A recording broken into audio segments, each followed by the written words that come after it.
Welcome back to the Four Rings Inn for another episode of City of Shadows.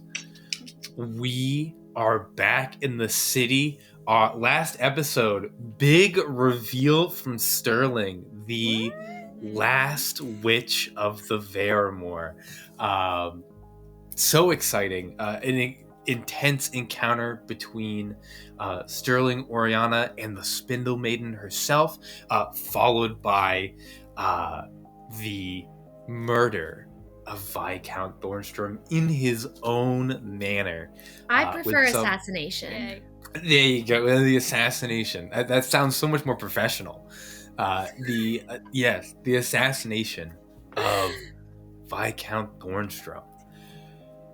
As Sterling uses the gifts of the Spindle Maiden to slip back into the night. This night is far from over for our highborns. So I'll ask you now, are you ready for a scary story? Woo!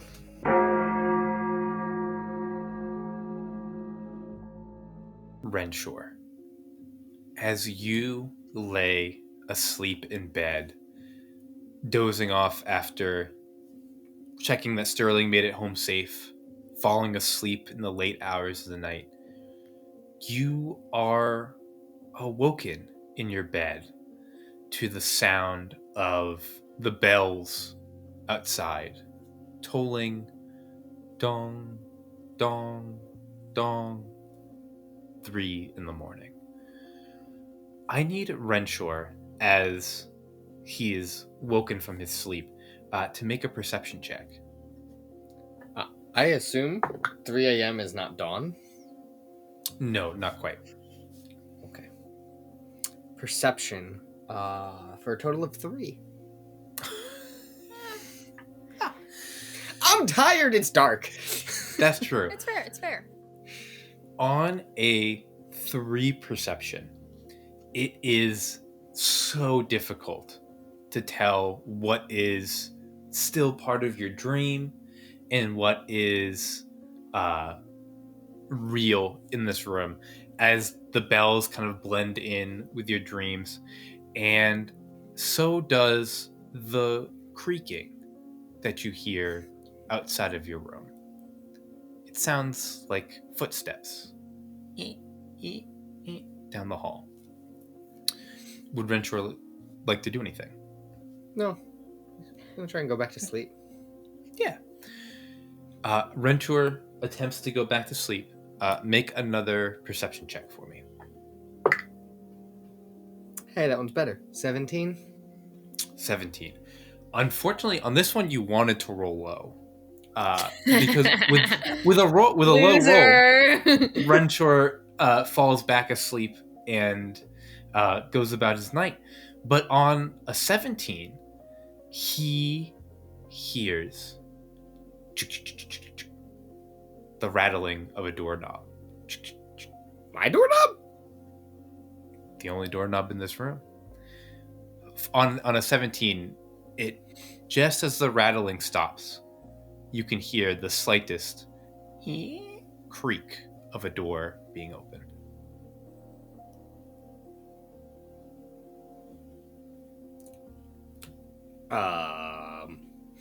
I'm going to nonchalantly roll over to face the door. Yeah, you roll over and face the door. As you do, as you move in bed, you hear the door click shut as you roll. And I think as you peek your eyes open to look at the door, something on the other side of the room moves in the corner of your eye. It's just a bit of movement. Something flashes. Nearby your desk. Just catches your eye. But you see the door close. Or you hear it close. Sterling? Is that you? No response. Can I uncover my light. Sure. I'll do that. Yeah. Are you getting out of bed to do this, or is it close enough that you can stay in bed? It's on my side table. Gotcha. Yeah. You uncover your light. The room fills with light. Give another perception check now that you have light to look around the room. 16. 16. You glance around the room. Nothing seems out of place. You glance over to your desk. No movement. Everything's where it should be. And that's when you hear a tap on your window.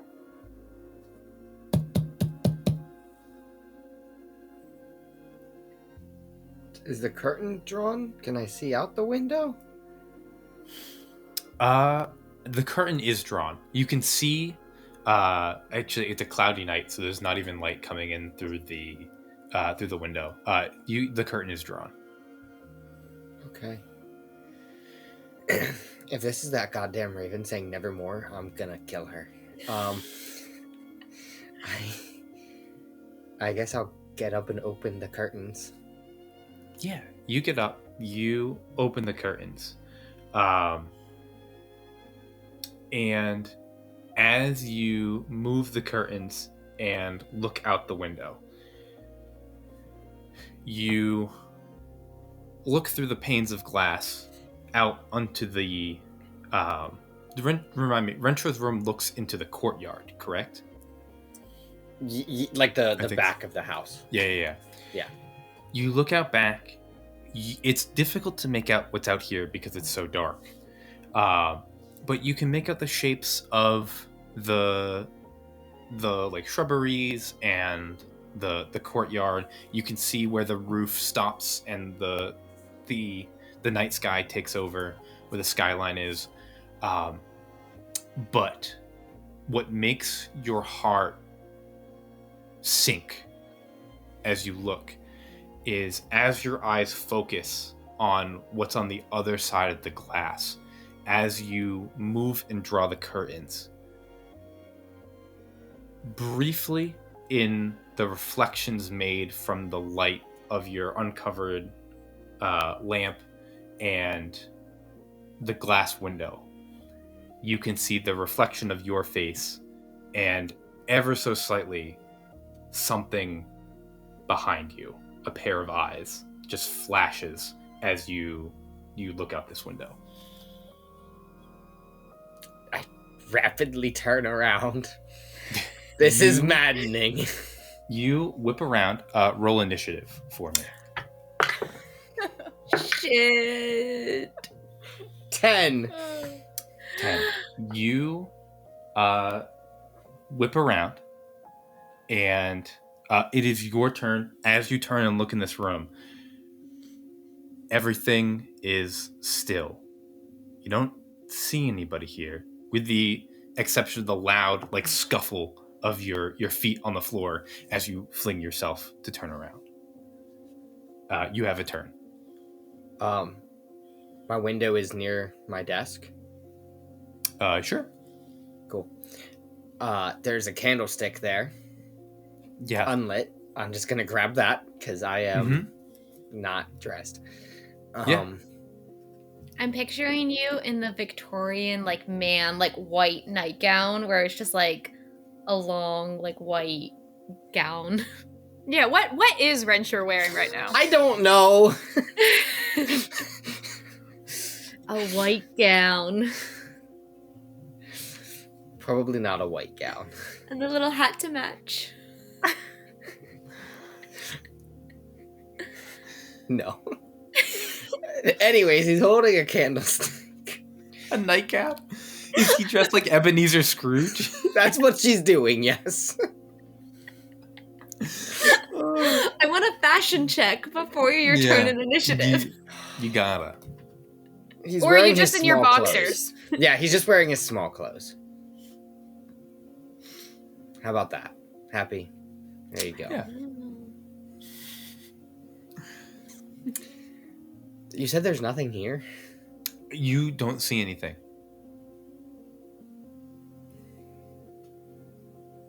I'm gonna look under the bed.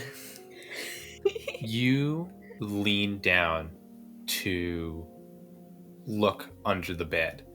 Just as you get to peeking under, you hear the sound of what could probably be described as like probably an adult-sized shuffle of something rustling beneath your bed. You're fucked. Would you like to still peek underneath? I mean, yeah. Deal. Renshor, as you lean down and you get your face nice and close to the floor, you lean down and look beneath your bed. And at first, you don't see anything because your lamp is on your lamppost and your bed casts a dark shadow beneath it. And as you look and squint your eyes to try to make out what's in there, a large, single, baleful eye you saw once before in the attic of your house opens up. I need you to make a wisdom saving throw. I don't even know what that is. A wisdom saving throw? It's a check that you make to... No. 17. 17. As this eye almost falls back into oblivion, it feels like a tunnel that goes deep forever. You feel yourself getting pulled into it. And as you feel this eye almost pull you in, and this creature's huge, dark claws reach out from under the bed, Renshor, your ears hear the bells toll. Bong, bong, bong, 3, as you wake up in a start in your bed. This time, the room is once again dark. No creaking out of the door, but the smell of smoke wafts into your room. Like Is bad it- smoke? The faint smell of fire wafts into your room. Make a perception check for me. I guess it's 5. Is this the one I wanted to roll low on? If you want to go back to sleep, sure. On a 5, you check yourself. The creaking, the window, the monster under your bed, all just a dream. But as you pull yourself awake, you look out towards the window, and that smell of smoke is not coming from within the house. It's the faintest smell from outside. And as you peek out the window, you just catch a glimpse of one of the manors on Marble Hill, the 3rd story engulfed in a blaze of fire. As Renshor looks out his window and sees the manor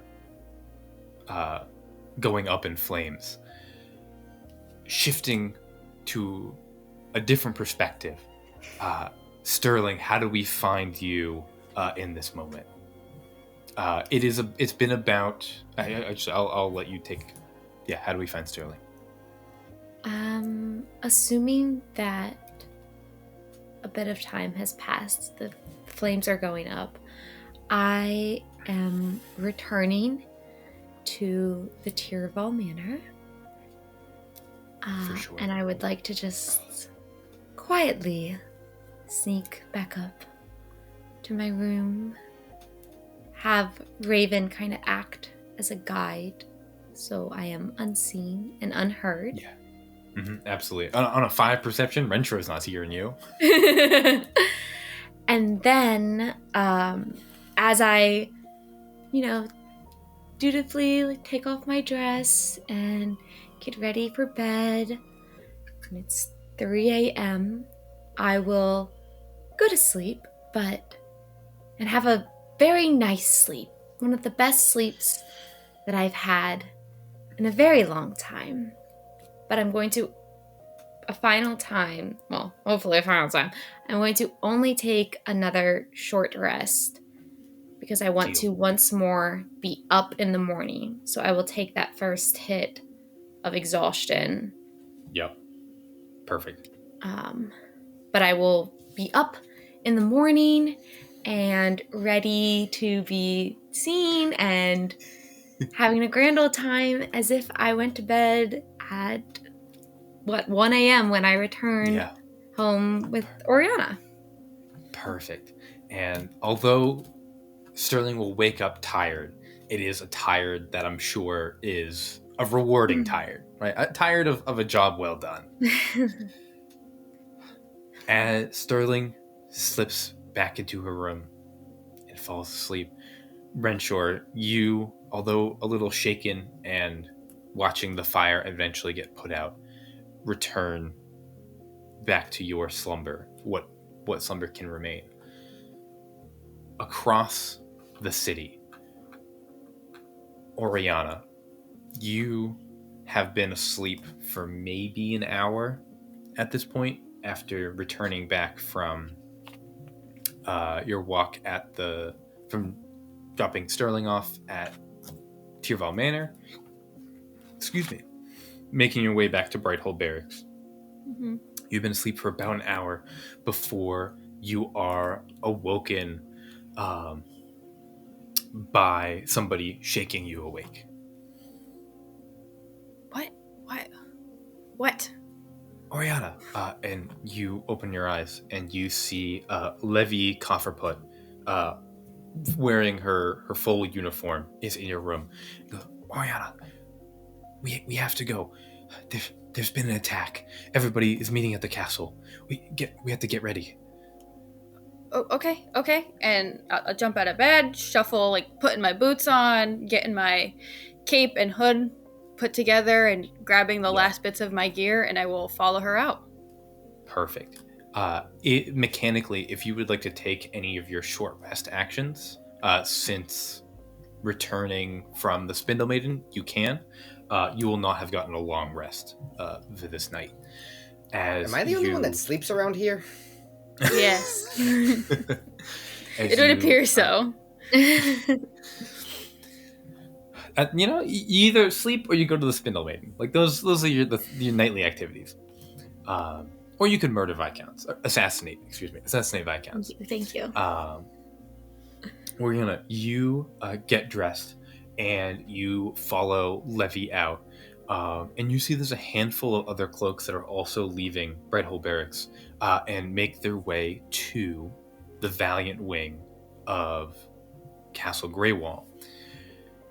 You arrive, again, you hear, as you're going, you hear the bells toll 3 across the city.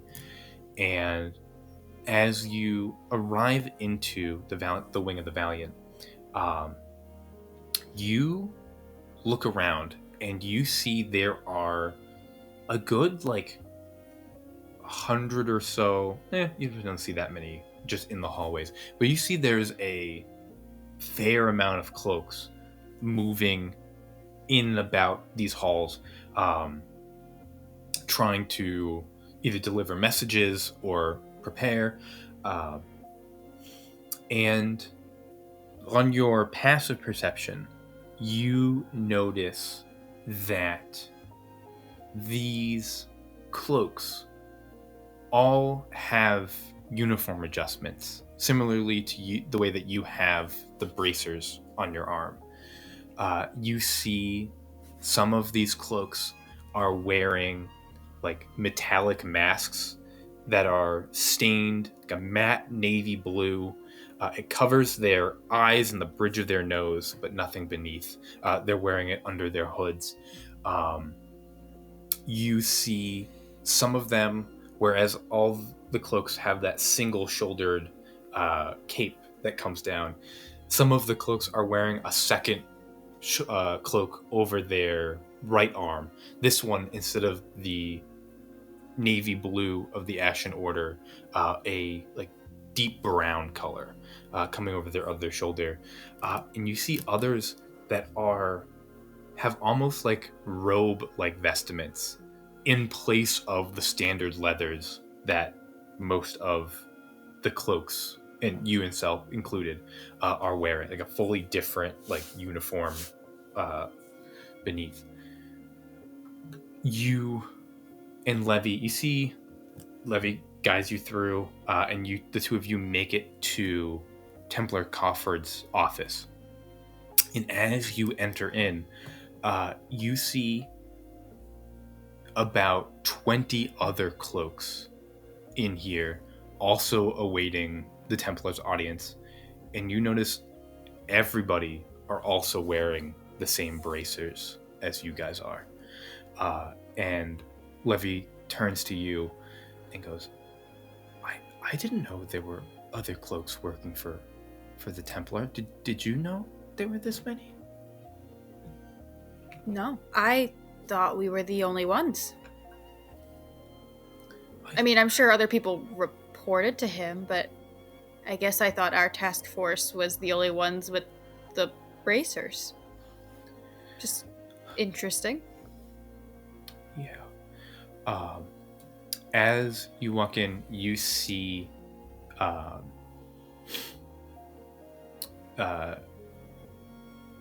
across the room, there is the Templar speaking with all the enforcers, which there are about 4 of them in this room, one of them being Rokin, all standing in front of him. He's discussing something with them.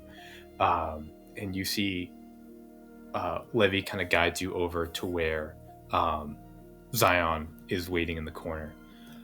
As you move about this room, Orianna, make a gossip check for me. Okay. It's not a bad roll. Okay, let's see. What is my gossip? Okay. A 12. A 12. You just hear the hush whispers and can't pick up some of the conversation of people going, he murdered in his manor. A blaze started. Something along those lines. As Zion speaks up, as the two of you reach him, he kind of cocks his head and looks at you, Orianna, and goes, well, look who decided to show up to work today.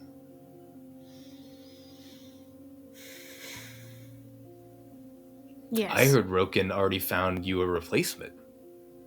They're going to kick her out, as he turns to Levy. It's none of your business, Zion. She's cold. I heard she was even worse to the Enforcer and the Templar.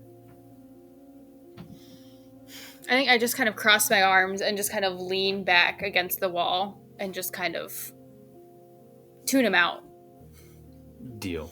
He'll probably chip at you one or two more times. Yeah. As the room fills with about 10 more cloaks, all wearing those silver bracers, until the room falls silent as the doors open, and striding into the room is High Priest Ilion.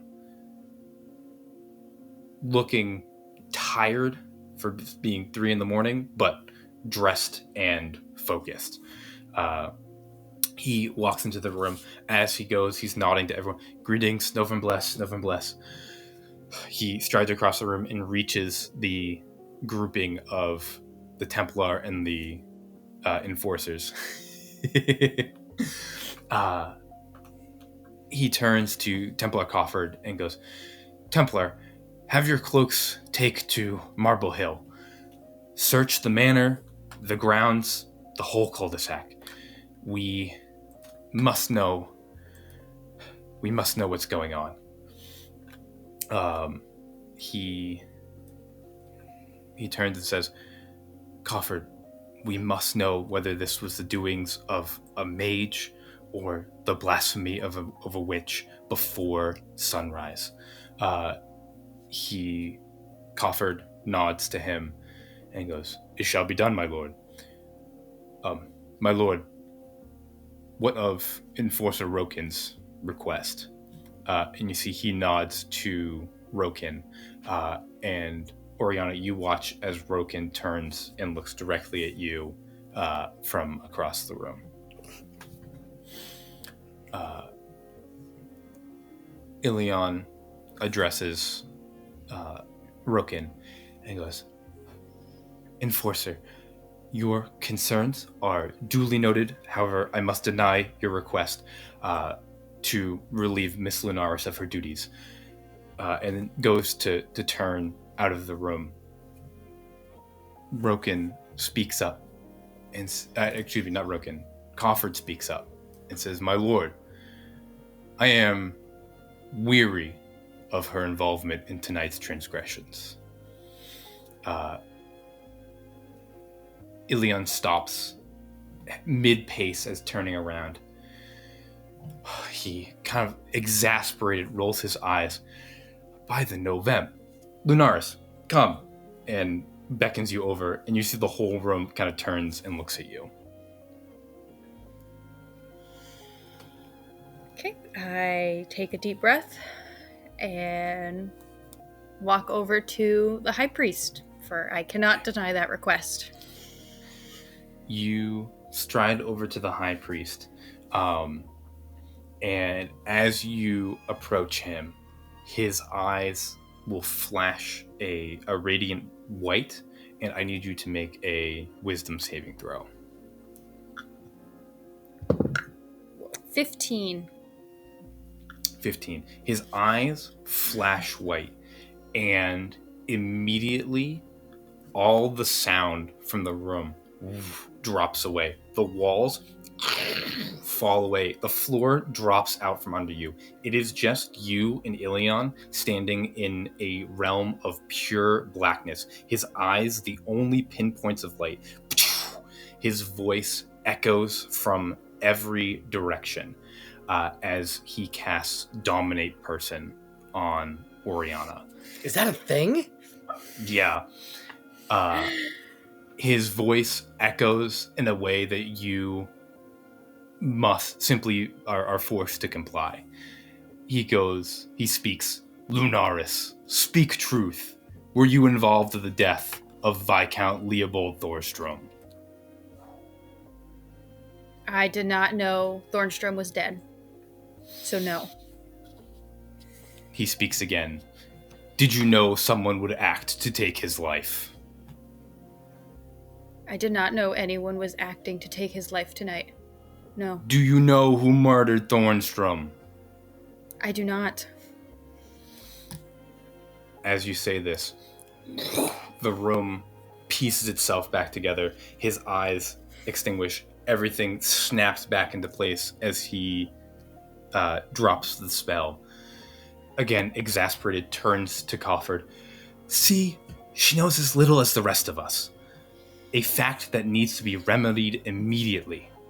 Enforcer Rokin, I fully understand that Miss Lunaris may be at times difficult to work with, but I would remind each and every one of you, and he turns to the whole room, I would remind each and every one of you, she is the only one here to best a mage in actual combat. That is an experience that we cannot overlook or understate. And he then turns his attention to you, Orianna, and says, that being said, and leans in close and lowers his voice. Everybody can hear, but he is clearly just talking to you now. Miss Lunaris, I have held my quill for now, but I will not hesitate to request the guidance of our most distinguished advisor regarding your disrespectful attitude towards your superiors. If we cannot instill the necessity of discipline to you, then I am sure that your father will manage.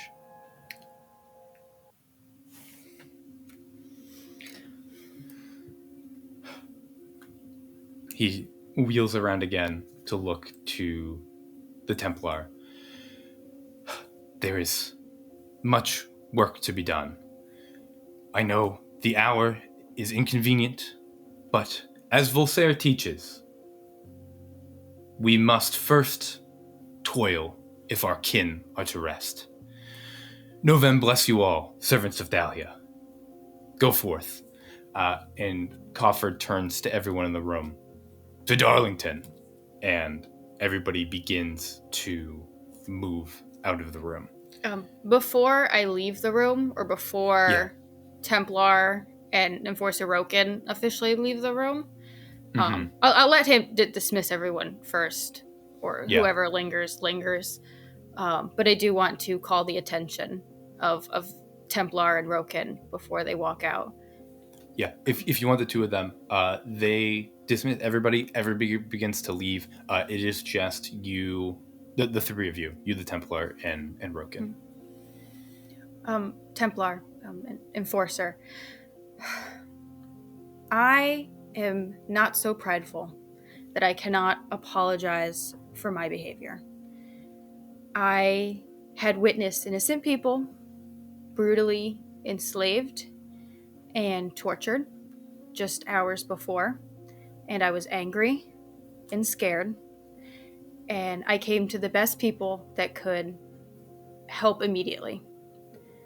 My anger and fear should not control me or dictate my behavior, and I am sorry for speaking out of line. I won't apologize for my request to put the Viscount in custody. Maybe if we had taken him sooner, we wouldn't have this tragic accident. But I do apologize for how my behavior came about. And Enforcer, I will also apologize for being inconsistent in participation with the meetings. When I was under Enforcer Dayborn, he encouraged me to go out investigating on my own leads on our case, and we would only meet when we acquired new information. And I found this strategy worked for me, but I wrongfully assumed that I could take that work ethic into this new task force. Roken nods to you. I appreciate those words. Cloak Lunaris. This task force will operate differently than the works of Inspector Dayborn. Hopefully we can put a new foot forward for the betterment of Thalia. And Templar Crawford will look to you and say, it is correct to come to the conclusion that you must not let your fear and anger dictate your actions. Going forward, keep in mind, you said you came to the best people to deal with the situation that you had. The citizens of Thalia will be scared. They will be fearful. They will be angry. And they are going to come to the best people they have, and that is us. And so when they come to you, you must act a professional. You must act for the High Priest. Do you understand? Understood. To Darlington. The cloaks of Templar Crawford move out to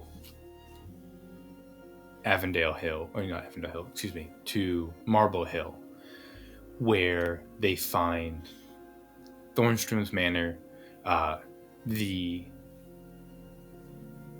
southwestern portion of the building burned to a crispy char. Most of the building could be salvaged, but a large portion of the third floor has been burnt away.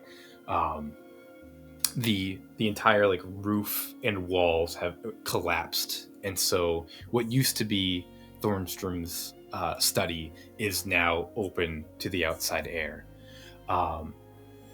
As the investigation begins, in a more general sense, Orianna, how do you feel you assist in the investigation?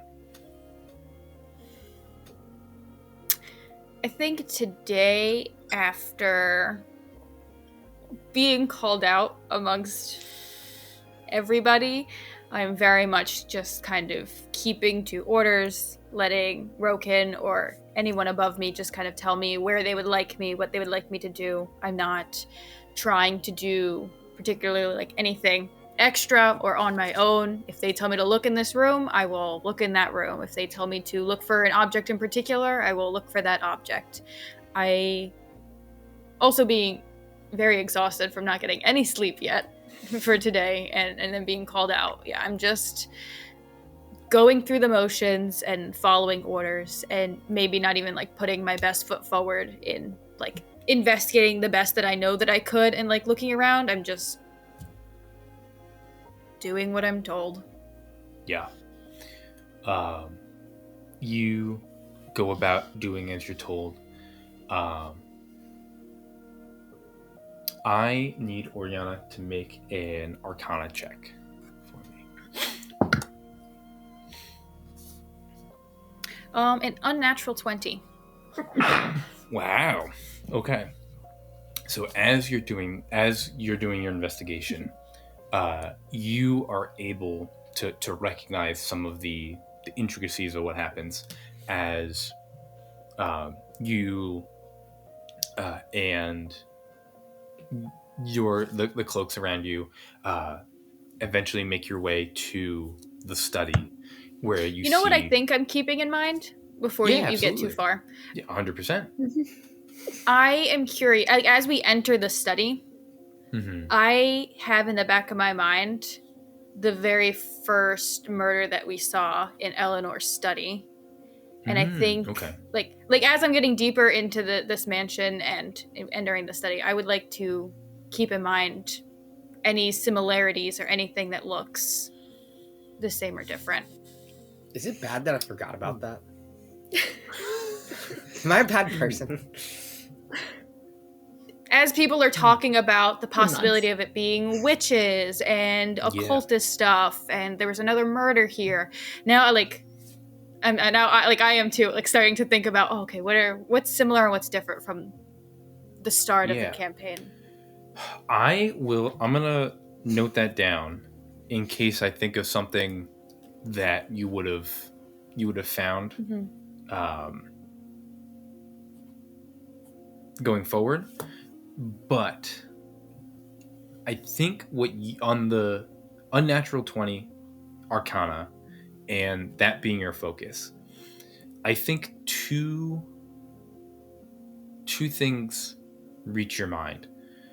One, in terms of evidence, since we know what happened, Sterling did not leave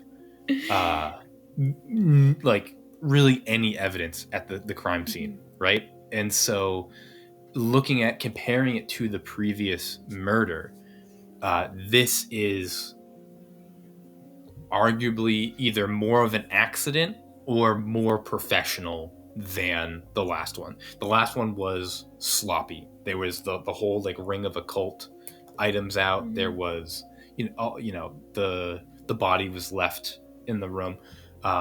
Evidence was still preserved until Eleanor burned some of it. Really, Aubrey is just great at getting rid of evidence. This one does not have any of those elements. I think the other big difference that you notice is how this investigation is conducted. Whereas Inspector Dayborn had his hunches and was trying to piece together pieces of information.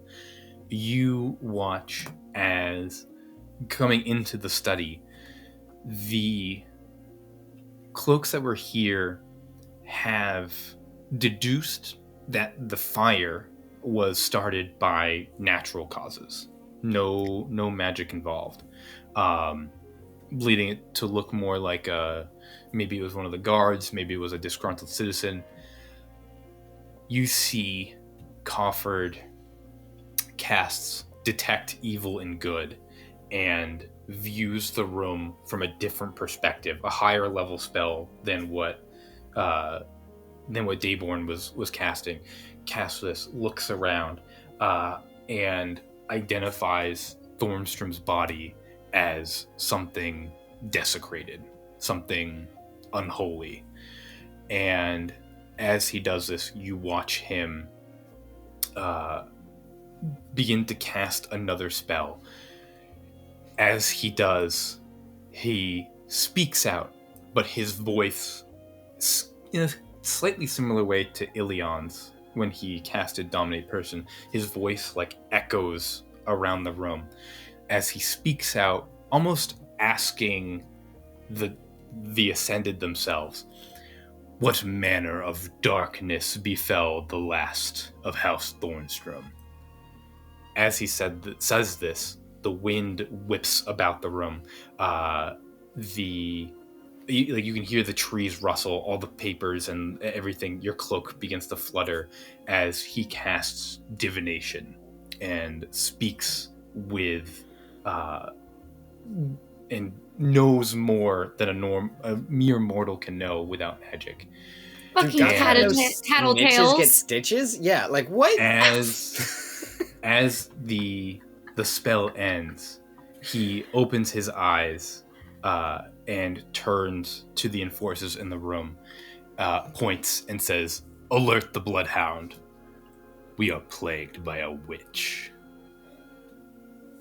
And with that, Let's hope the guys don't know too much. With that, we are going to move away from the manor as the investigation moves apart. And You gave it to my house. Ratted on me? Yeah. we're going to skip to the morning. Excellent. I will say, and Orianna would know this from being there at the scene. Cawford does not know. Sterling completely erased all of the evidence that she did this, and he has no way of pinning this on her. He simply discovered that it was archaic magic that did it, Sure. and has made the leap to witch. But he has no, like, there was no, divination is unable to connect Sterling to this crime scene at all. Cool. And so it was just magic signatures. Yes, the magic signatures, able to know it was archaic magic, but unable to in any way pin it on Sterling. And so, Orianna, you guys, you would know coming out of this, there are no leads on who did this. They just know that the conclusion is there was a witch in the city, and the witch killed Thornstrom. Yeah. That's my witch. That's my witch. Perfect.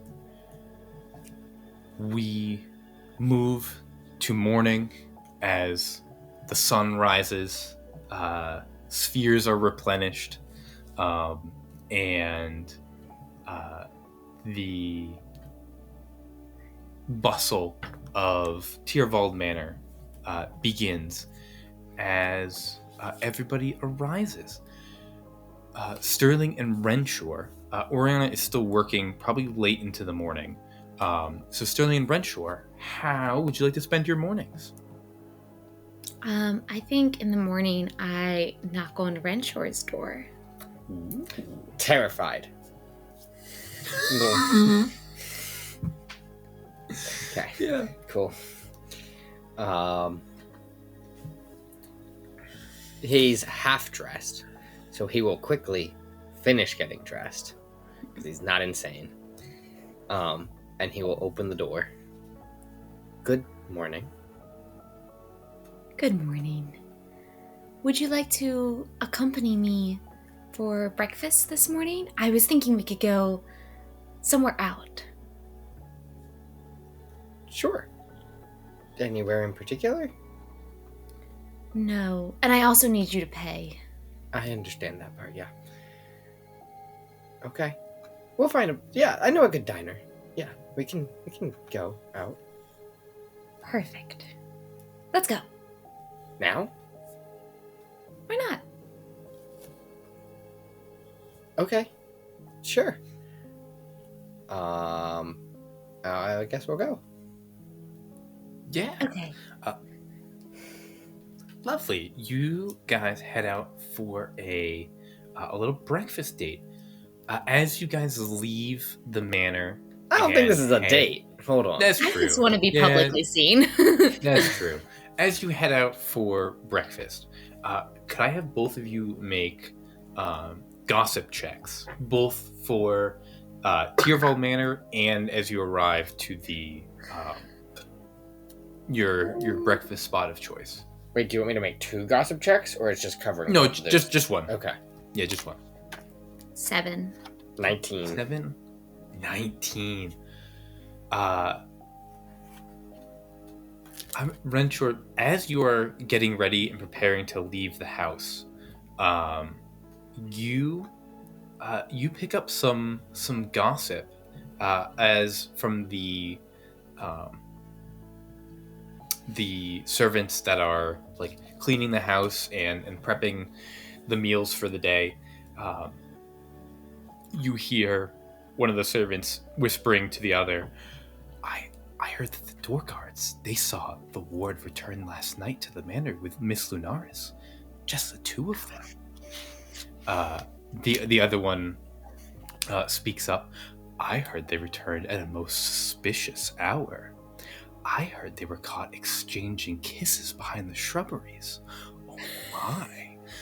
And you pick up that little tidbit as you leave the house. Write that down. I know nothing. Renshor knows nothing about the plot to kill Thornstrum, but he is well aware of the things that happen in his manor.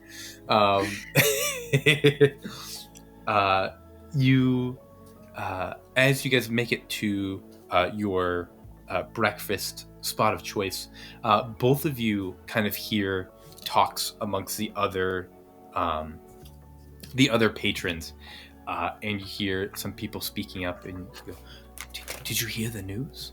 Viscount Thornstrum was found dead last night. They say his guards set the house ablaze.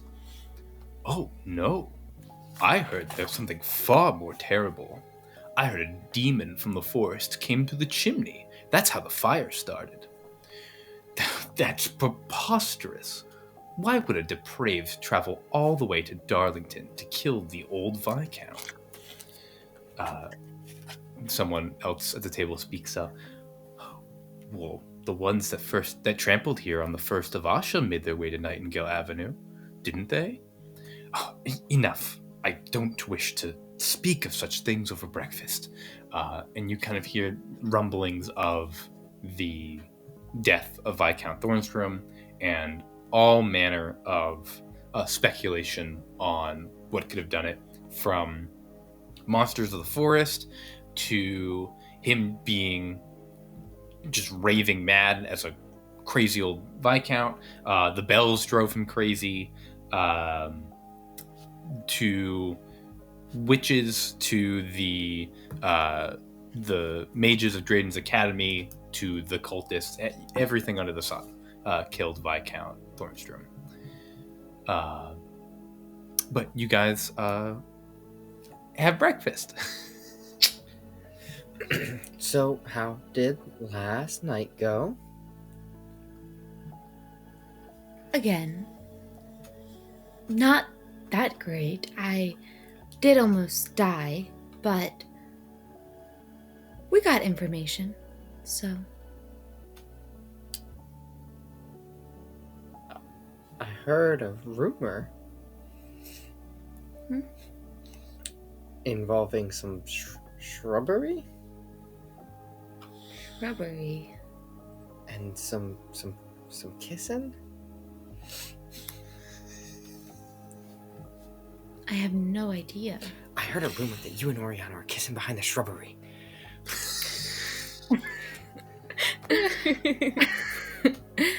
Oh, no. That settles that. Somehow more suspicious that it happened now. No? My staff just made it up.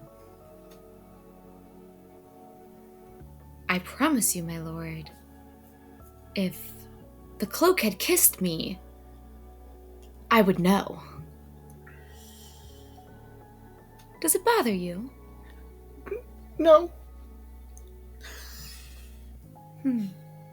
No, that's fine. You know, that's... Insight check that. Insight check that. Oh, I know. We're not together, and you're here to try and find a match, and you know, she's a good person, and you're a good person, and I think that's swell. But nothing happened, right? So there's nothing to you know, talk about. Your cheeks are turning red, my lord. It's warm out. Right. Well... Anyways, Okay. so toast? Toast Yeah, toast for breakfast. of... Bread?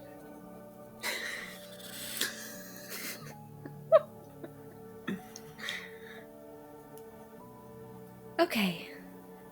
No, actually. I don't know why I did. Oh, did you see that? Did you see the fire? No. Oh, yeah, like, I don't know, probably like, 3 in the morning. I could smell a fire. It's probably why I want toast this morning. I could just, and it looked like a manor. Oh, I thought you meant toast like a glass. But Like then I toast. said bread. I thought you were toasting to bread. Celebration of bread. Right. The cloak and I returned closer to 1 to the manor. So... Oh, okay. Yeah, I didn't- know. Anything. Okay. I saw it. I woke up and I saw it, so I didn't know if... I guess your window kind of faces the wrong way. I think... Yes. Anyways. So you do or don't want toast? Sure. Okay. I'll get us some toast.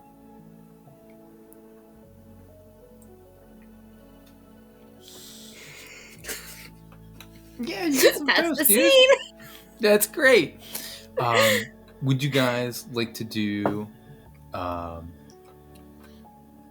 anything out while you're in town, or head back to the manor? You did promise me a new dress. This is Do I need to get you 2 now? Because you ruined the 1. Yes. That is how that works. Why did I even offer? Okay. Exactly. What do you... Anyways. Okay, that's fine. Yes, we can get you 2 new dresses. I'm gonna regret this. There are 2 options. I believe we went over these last time. Yes, I believe with the upcoming festivities, the Scion whatever, Yeah, that. I should probably have a red for. Okay. Just 1 red 4? You think that'll be good? No, definitely 2. So here's my problem. You've ruined 2. Digging his hole. You've ruined 2 dresses so far. It's been a week. Should we get you a dress to wear for occasions where you expect it might get ruined? I expect every occasion it might get ruined. Why are you always expecting your dress to get ruined? You never know what could happen here. I never ruin any of my clothes. They're fine, mostly. Fine. I'm not getting you. You get 2 Red Vor dresses. That's it, and we're getting them both right now. Okay. And then later we could get another, but for now, definitely just No. There's 2. You get 2. 2 today. I don't know if it's the same kind of language barrier or whatever we just had with toast. Your whole time here until you are wed. 2. So would you like to space those out a little? Well, what am I to wear to the ball? The one that we'd be getting today. But the one that I'm getting today, I'll have to wear to the Scion event. Okay, We'll talk later. Let's go get my one now. Okay. And perhaps another from Viscount Lockwood. Fine. Sure. Excellent. You guys go. I will tell you how much it's gonna run you, Renshor. I don't want to know. Perfect. Tell him. Yeah, He needs to know. He's a good point. You just tell him to build a house. I can't know about it. Red Vor is a lot more expensive than Lockwood, right? It's so much more expensive. Okay, John, don't tell Renshor, but do tell me, because I want to know. It's like getting some name brand thing from like an expensive mall versus like flying to France and getting it from the custom designer. Yeah. It's a lot. Yes. And I expect like an extravagant custom piece, of course. Yes. So you're getting, it's 1 Red Vor and then a second dress from Lockwood's? Yes. Perfect. The Lockwood dress is going to Sterling be... answers yes. Is going to be... not Renshor.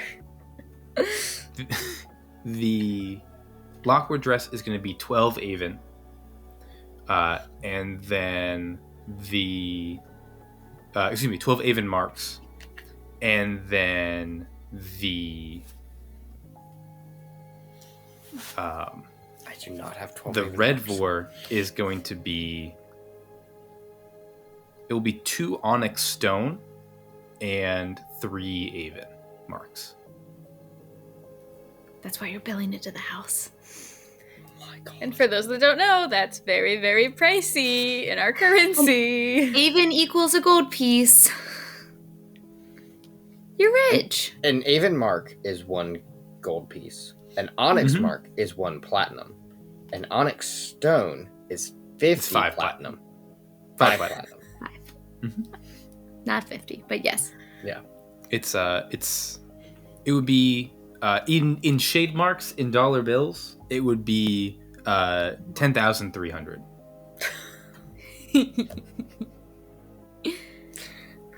As I'm paying.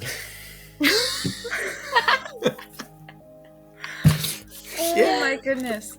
I'm just spinning in the corner with like just a pinned version of whatever we're ordering from Red Vor because I'm sure that'll take a week, but I'm just spinning in it. Renshor, I This think should be it the dawns dress on you. for the ball. Not for the Scion Renshor- party. Renshor, I think it dawns on you that this dress, as extravagant as it is, you know in your gut that this is probably a fraction of the cost of what Eleanor's dress was that she wore to the first ball. Yeah. Oh, absolutely. Like, this is the base of what Eleanor's dresses were. Yeah, this yeah. is what it cost for the one that she got torn at the Spindle Maiden. Yeah, oh, sure. I don't know what my father is getting out of this deal. I can't imagine it's worth this one dress. This does not feel like a net positive. But he's just so kind. Again, I think you're joking. Joking. Are we speaking a different language today? Do you not know what joking means? I know. Okay. That dress looks very nice on you. Thank you.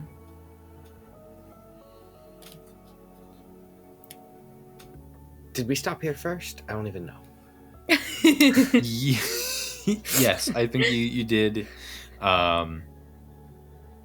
Yeah, I think you would have got the dresses first. They're both black. Ooh. Like different Just- styles, but I made him get me this expensive red for it, and it's a black gown. Who died? That's excellent. Anyways, I'm actually gonna have, because I don't know this about Sterling, so I won't assume. Sterling, can you make a craft check? The thing that we have. Mm-hmm. are we building the dress ourselves? That's a 25. A 25. You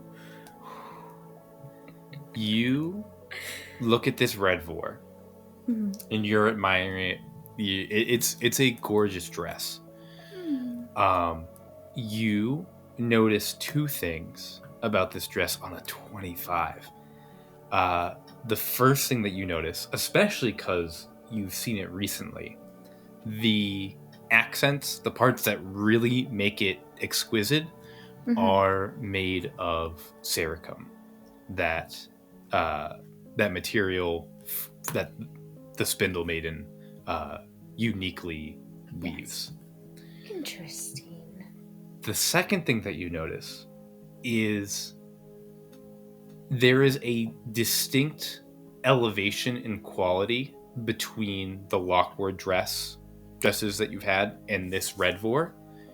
However, in some of the stitching, you realize there is remarkably similar pattern, craftsmanship in both of them.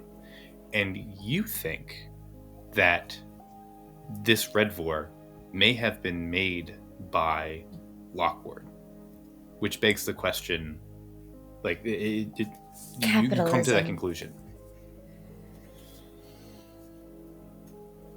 Interesting. Always upsell a dress by a designer tag. Got it. With that information, they're still both, beautiful dresses. The red vor being significantly nicer. Excellent.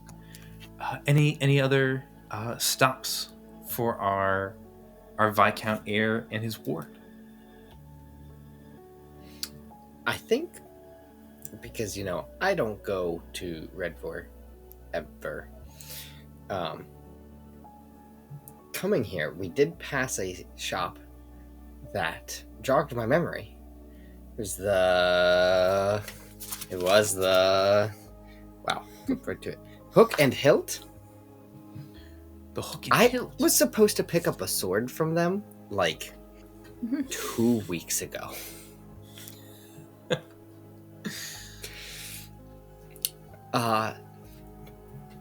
Sterling, I have one more errand to run that I just remembered, really.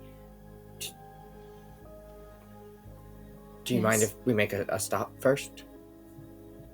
Sure. Okay. Right, we'll go there. Excellent. Yeah, you enter the Hook and Hilt. As you enter, you see the shopkeep, Hook, turns to you and goes, "Oh, Lord Renshor, welcome back. Your order is complete. We've been expecting you for some time. Yes, so sorry. I honestly, with everything that The apology is happened- mine. We should have sent a letter when it was complete. With all the hecticness of the city, I heard that there was the mages about, and now I hear rumor of witches. I can only pray to the November the Ashen Order rids us of their plague, their fester, as soon as possible. But your sword is ready. It is my apologies that we did not inform you. No worries. May I see it? Yes, of course. And you see they come back and bring out this beautiful sword case. Sits on the counter, opens it up, and it is a gorgeously crafted sword. The hilt, along like the actual like handle of the rapier, it is like braided in the fine like tiny metal braids to give you a little bit more grip into the hilt. The hilt itself is a tempered gold with like floral and like leafy patterns all down it. The first couple inches of the braid are engraved in like a weaving, almost like Celtic knot-esque pattern that goes up the first few inches before the blade becomes sharp. And it's a beautifully crafted blade. Balance it a little. Yeah. Fantastic. As you pick it up and feel it, it is not a magical sword, but it is beautifully crafted, and so it comes with some extra benefits for you. And I'm going to send them to you over Discord real quick. Oh. Maybe. There they go. And so, just a little bit of extra benefits that come with the sword. Not magical, but certainly a step above your average rapier. It's about time you had a proper weapon. It's that level in fighter you took. Yeah. Yeah. Yeah, I can't believe I kind of forgot about this entirely. You could have had it for so many fights. Seriously. Now you don't have to use candlesticks and books as weapons anymore. I still might do that. He still will. We all know he will. Yay. And yes. No, go. Thank you, Mr. Hook. This is beautifully crafted. Compliments to you and your partner. Yes, of course. I will let them know. They will be thrilled that the heir to Tyrval House has one of our custom swords. If it is okay with you, we will certainly be bragging about it. Certainly. I plan on displaying it proudly. Excellent. Thank you so much for your patronage. You are always welcome in our shop. I may be back. I don't expect it in the near future, though. Of course. Novem bless. You as well. Goodbye. Goodbye. Outside this store, we don't have to play it, but I will bully the Viscount into taking me, since we're in Etherly, Yes. for this store. I want to go to the Emerald Market and get 10 Avon marks worth of herbs and incense. Why do you need 10 Avon marks worth of herbs and incense? I told you, my bird. I thought we already covered that. No, you told me you'd take me later. It's later, my lord. I partially wish you would have brought this up earlier. We could have just done one dress today. That's fine. I think I have, like, Raven like swoop down and like tap on the window for a second before going like back up, like as we're in the carriage. Just a reminder. So, if he were to die again, you would just want him to... No, I don't want stay your bird dead? to die. You want to murder my bird, That's my lord? Not what I said, and you know it. Then I need these. Sterling, you're gonna get the words of Raven in your mind, and he's gonna go, "My dear, he wishes you all to himself. He wishes not to bring me back." He's gonna, like, as he taps the window and flies away. He's plotting on your downfall, Raven. He's plotting against me. He wishes you to himself. That's very selfish of you, my lord. Very selfish indeed. I'm just gonna give you the 10 just go find what you need.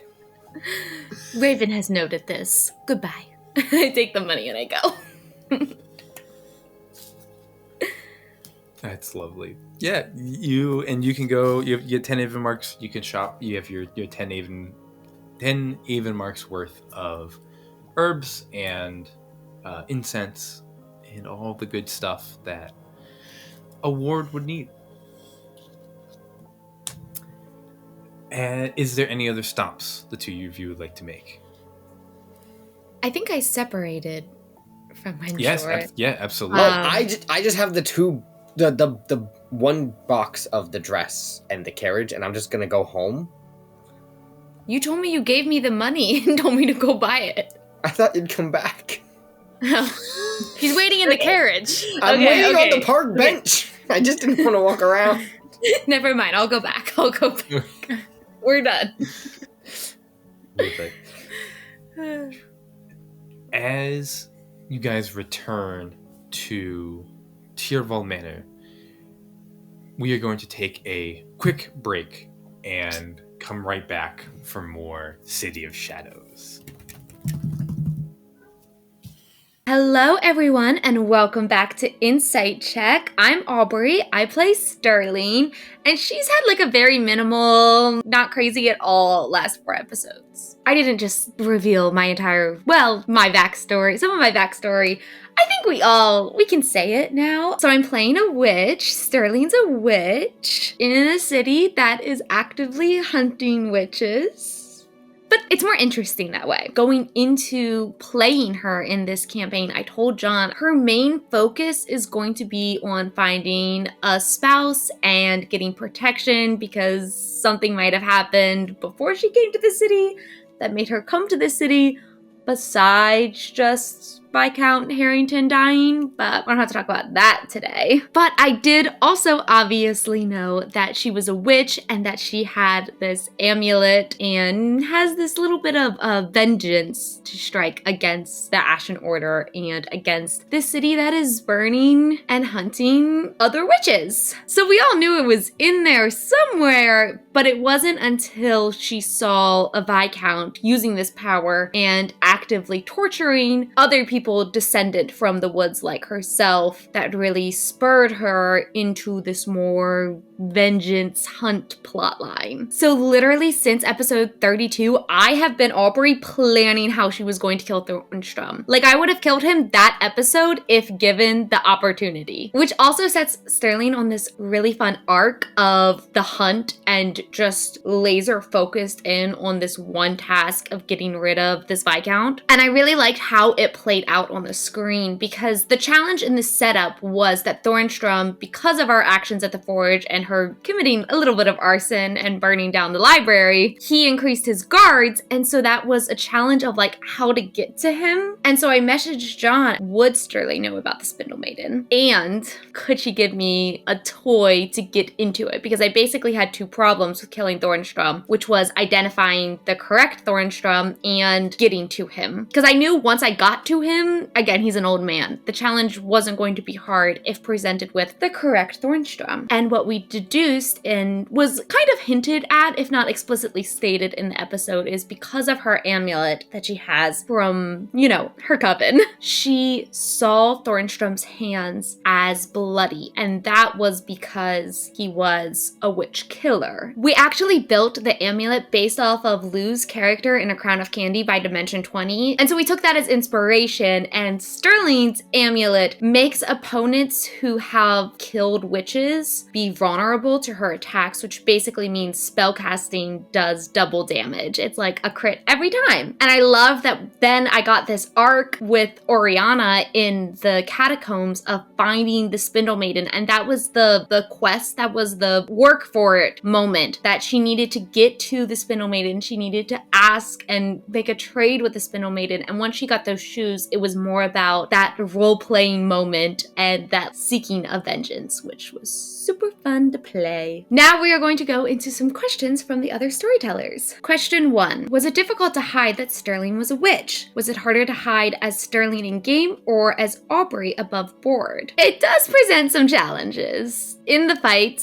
Sterling had to use her dagger a lot for someone with a melee score of 0. You know what I mean? Like, she's not a fighter martial class build, and she was forced to use that a lot. Also, because of the way she came into the campaign, Sterling was always suspicious, and so it wasn't that hard, I would say, to play above and as the character. It was just limiting, because I always wanted the other storytellers and characters to be suspecting something of her. So even in the Temple of a Mirror scene, I was able to dull out that good berry and just get you on that path without fully committing. And then to the characters, I also lied and told them that I am a cleric of Volsair, so...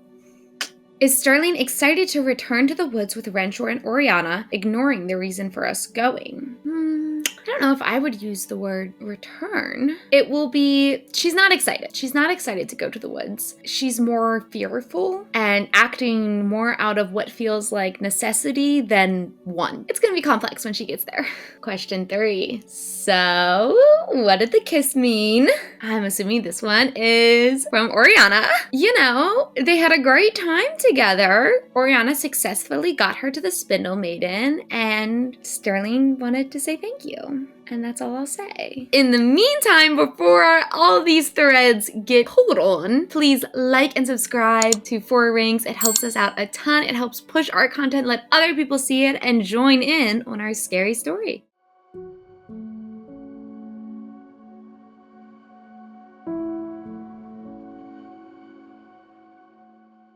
And we're back to City of Shadows.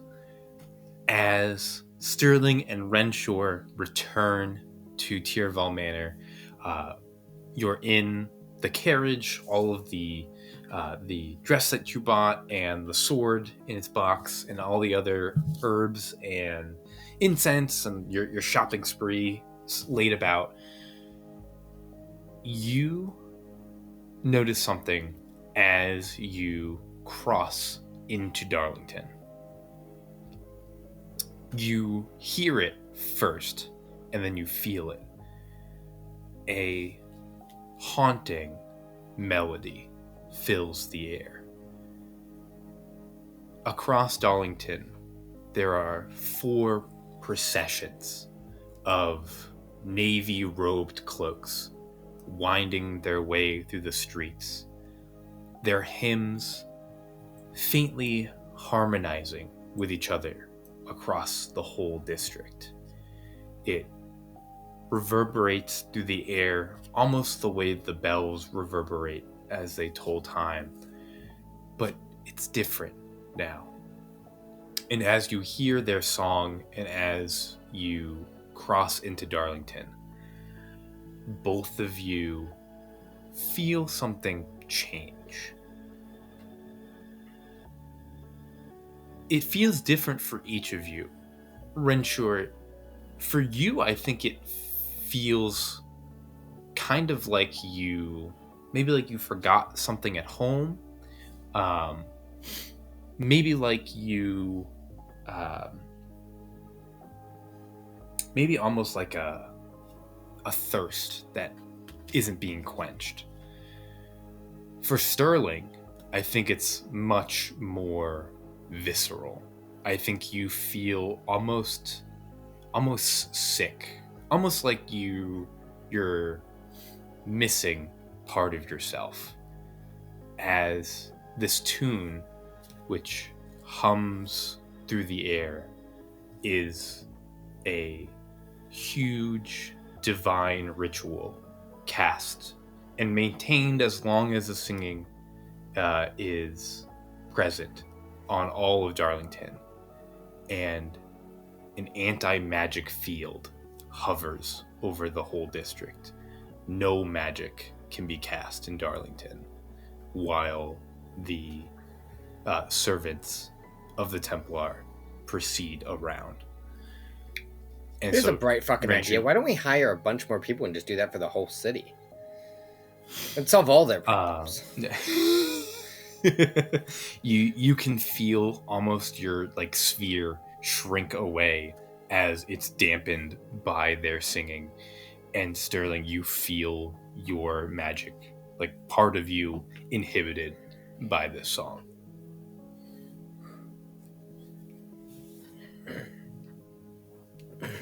Can you turn the carriage around?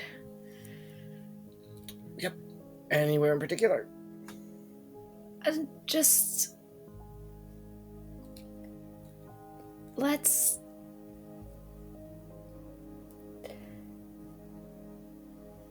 return to the manor. And I think in that moment I'm thinking that this feels so suffocating and wrong, but I need to act like it's not. That's fair. Yeah. I'm going to ask you this question, and I think you can answer either way. And I think this is more of a world building and logistical question for Sterling. Do you think in this anti-magic field, do you think Sterling can still communicate with Raven or with other people through their minds? Or do you think that is also dampened with her magic?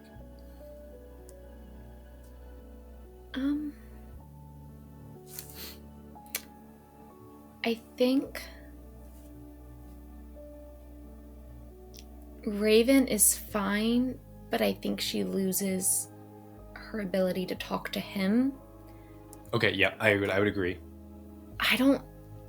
Because the mind is more like racial almost. Yeah, like biological. Yeah. Biological. 100%. I think she could still have that, and so if she was within the distance range of Raven, I think she could still talk to him, but like that familiar bond is... Yeah, I would agree entirely. Yeah, you couldn't like look through his eyes, but I think that your ability to telepathically speak with him or Renshor or whoever, that now is kind of my thought. If you thought it stemmed more biologically or more magically. Mm-hmm. Cool, sweet.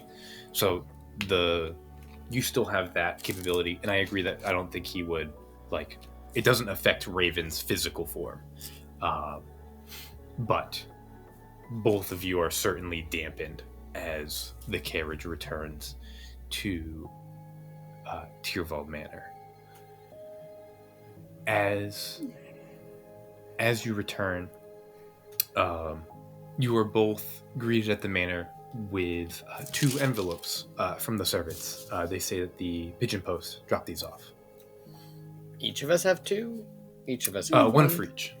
2 letters, 1 for each. Renshor, you receive a letter from your father. I thought we were getting identical letters. No, this one's from your father. He was out in town, and he wrote, pretty much sent you a letter. And it is simply the official notice of a Pristine meeting happening this evening. No one tells me anything.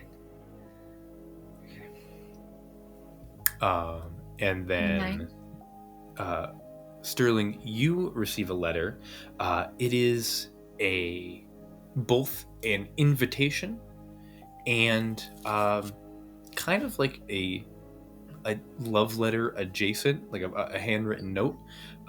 He is formally requesting you attend the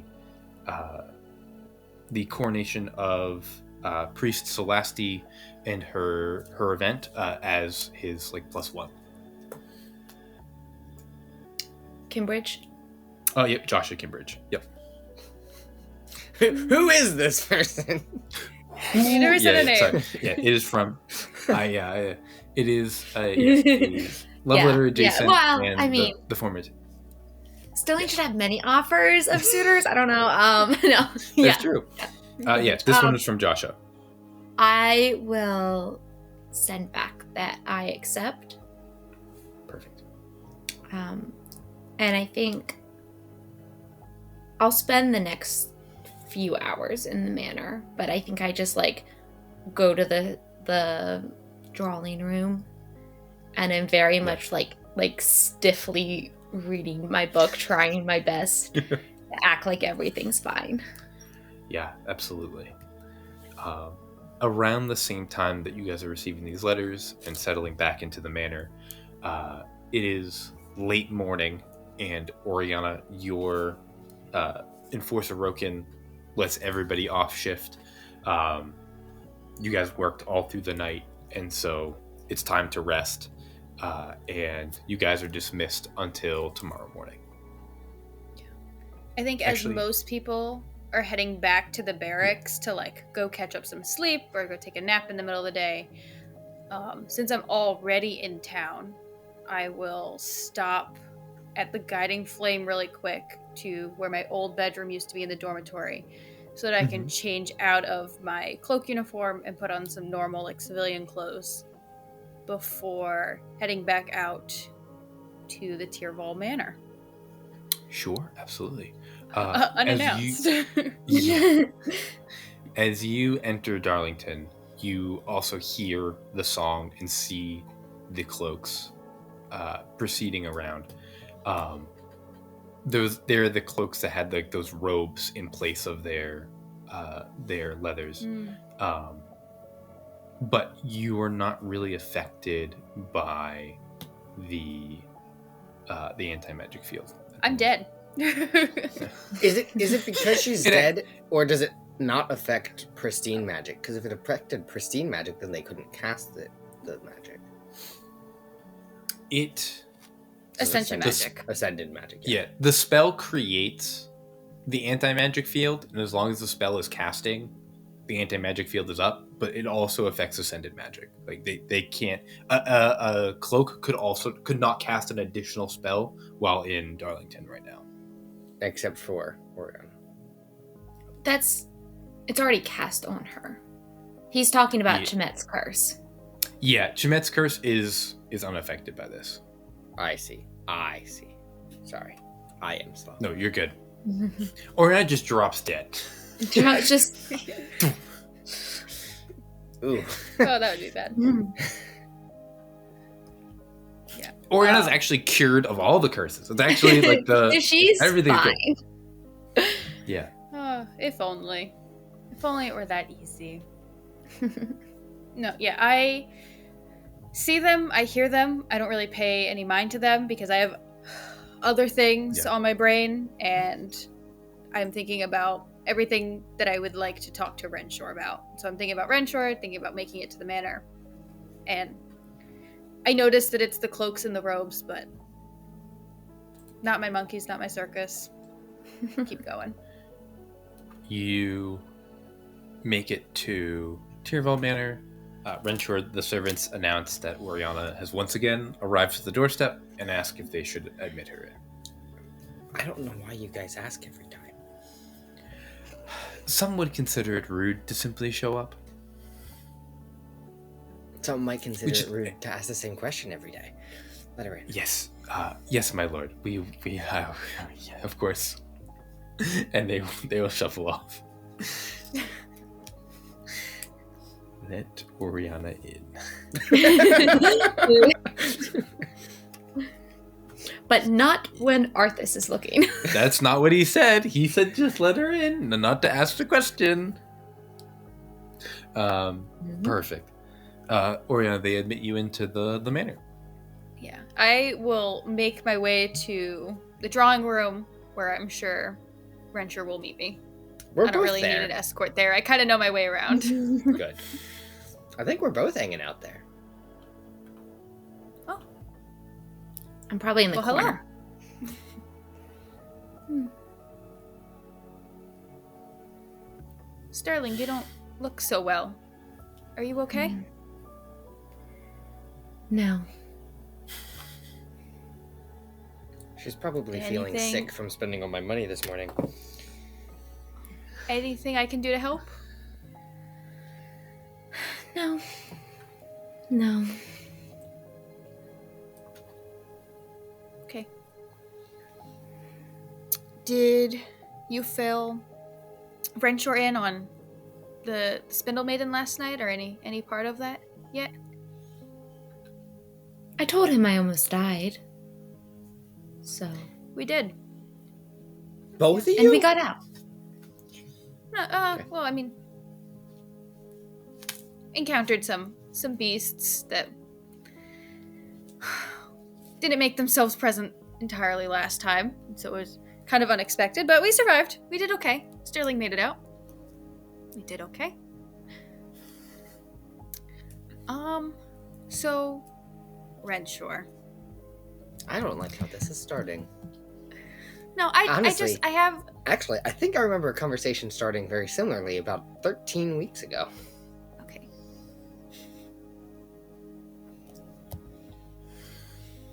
Sorry. I'm sorry. No, I'm sorry. That was rude. No. What were you saying? I was asking the Spindle Maiden about Resbin von Fair, about father, and she informed me that Resbin wasn't really a part in resurrecting the cult. Before he was burned on a pyre, he was an original founder of the cult. And my question is, you saw your grandfather die, right? Like, you had a funeral for him, and you have all of his artifacts now, and... I mean, no, I was not alive yet.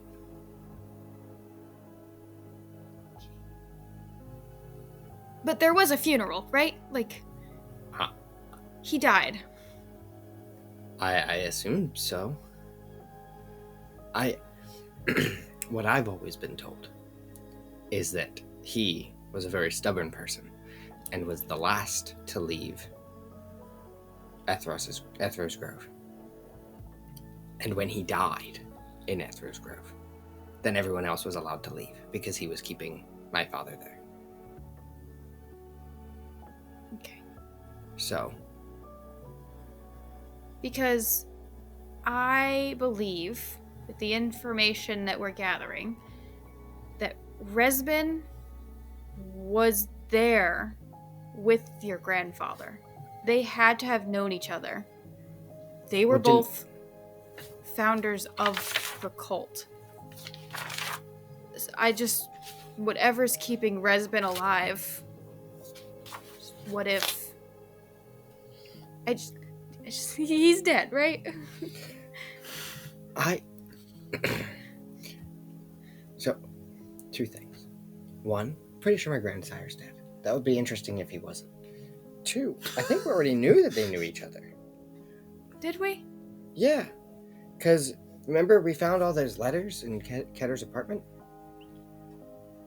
Sterling was there. There was. I wasn't there when you found the letters. Oh, you were in the apartment. There were 3 Letters. bundles. There was like those like love letter things, kind of. I couldn't read them, but there was definitely a package where Resbin and Eleanor's grandmother were writing back and forth, and there was also a package where Resbin and my grandsire were writing back and forth. And we already kind of knew that, I guess we've never really said this out loud, but my grandsire and Eleanor's grandmother were definitely in some kind of relationship, that Eleanor's study vault was hidden behind a painting by my grandsire. And we also know that Eleanor's grandmother used to go out to Ethers Grove all the time. What's his face told us? Yanis Gore. That guy. Yanis Says Gore. a voice from above. Yanis Gore told us that too. Yes. Yes. The Spindle Maiden said that Resbin was put under some sort of spell that had put him to sleep before he was burned on a pyre, so that he did not feel the pain and that he would live through the burning. And supposedly he has been asleep this entire time since that event and has only recently been awoken. Oh, Was your grandsire burned? no.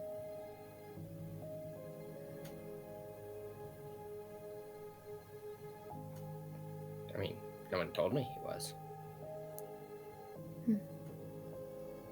God Do you says think no. maybe if it's possible, do you think you can ever have a conversation with your father about it and confirm that someone has seen this man dead Hey, Dad. and buried? You know, did your dad die? It's your grandfather. I mean, you have artifacts about him. I think it's only natural to be curious about the grandfather you never met. I don't know. If you don't want to, it's okay. I don't know.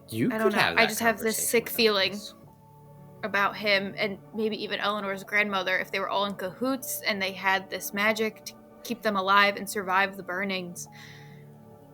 Who else is out there? Eleanor's grandmother died within Eleanor's lifetime, correct? Like they were close. Mm-hmm.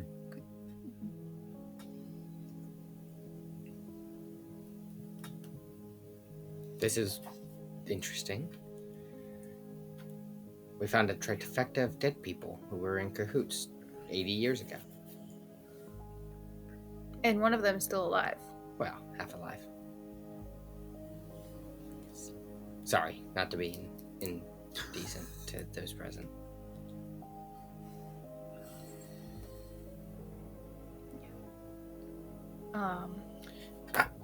She Sorry, also this has been let me bothering know- me all day. Yes. I'm sorry. Did you and Sterling kiss behind the shrubbery last night? I didn't know where it was going. I get it now. Okay, sorry. You don't have to answer. I've just. It's been a weird day, and your stunned silence is So honestly good. just an answer. So I'm sorry. I've been a little rude, and it's just been weighing on me, and I apologize. That's so good. No. I did not kiss Sterling. Yeah, people keep using that specific distinction.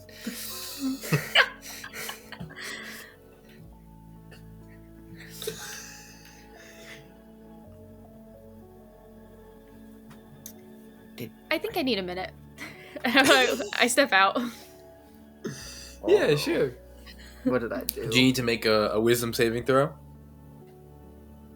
Yes, but I'm doing so as I'm walking down the stairs. Oh, you're Yeah, sure, fucking sure. leaving? I am just going downstairs. I just need to go get some fresh air on the front porch. Yeah, sure. I go back to Make my a- book. Make a wisdom save. I guess I could have handled Ooh, that a 2. better. A 2. Which emotion do you think takes precedent here? Renshor asked, and my cheeks flushed, and I'm thinking about it, and it's not an overwhelming feeling, but it is something that washes over me. just the idea of the little bit of affection that I felt, and I haven't received any affection in months. And even though Orianna's like, it probably didn't mean anything, it was probably just like a thank you. Did the She needs a leathers minute. mean nothing? Physical affection. No, I know. I totally know what you mean. Yeah. Yeah. So she steps outside, takes Yeah, a minute to collect herself. Yeah, you definitely notice as you're walking out, the candles and the torches all burn a little bit hotter and brighter as like you move past them.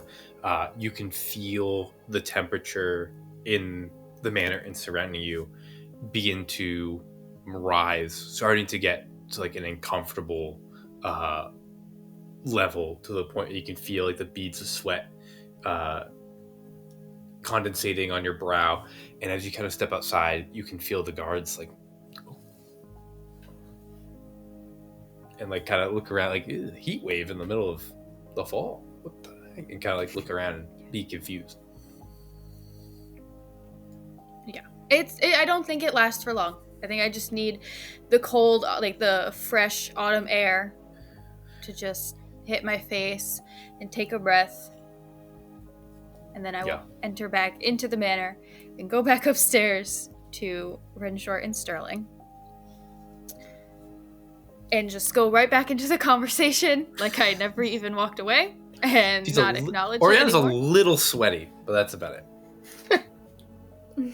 We have 120 degrees Fahrenheit, so it's hot.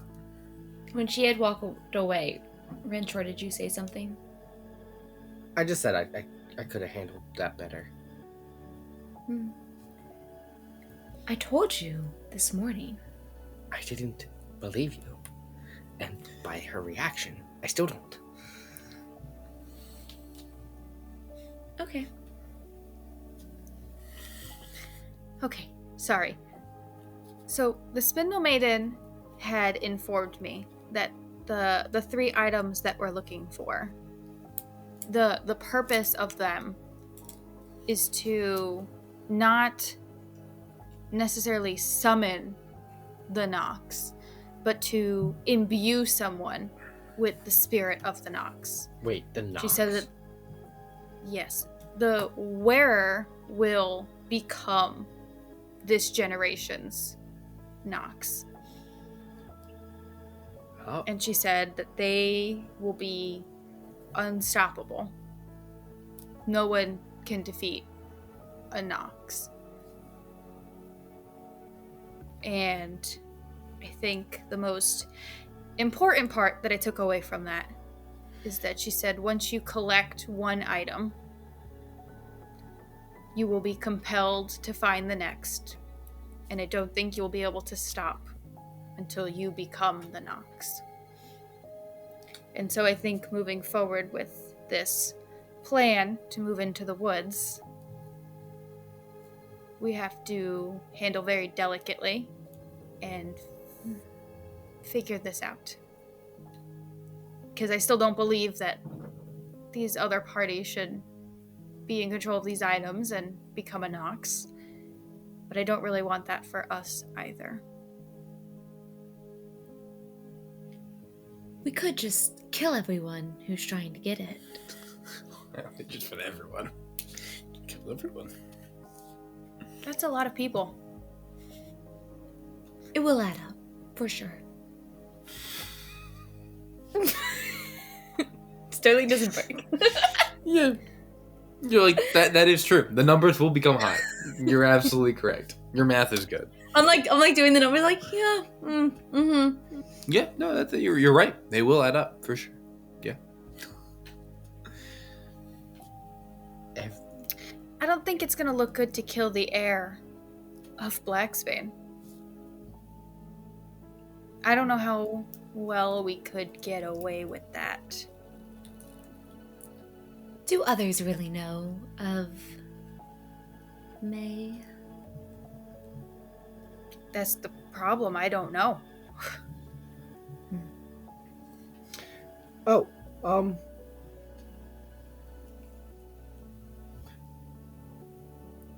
What happened at Thornstrom's? I assume, he's dead. Orianna, you were... Oh, he's dead? I figured he just, like, accidentally burned half his house down. Accident or not, the man is dead. Blessed to know them. I mean, I'm glad somebody had the nerve to do it. You probably shouldn't say that. He's dead. You saw what he was doing. You think it was, like, one of the captured people just, like, attacked his house or something? Honestly, I don't care who. It could have been. Okay.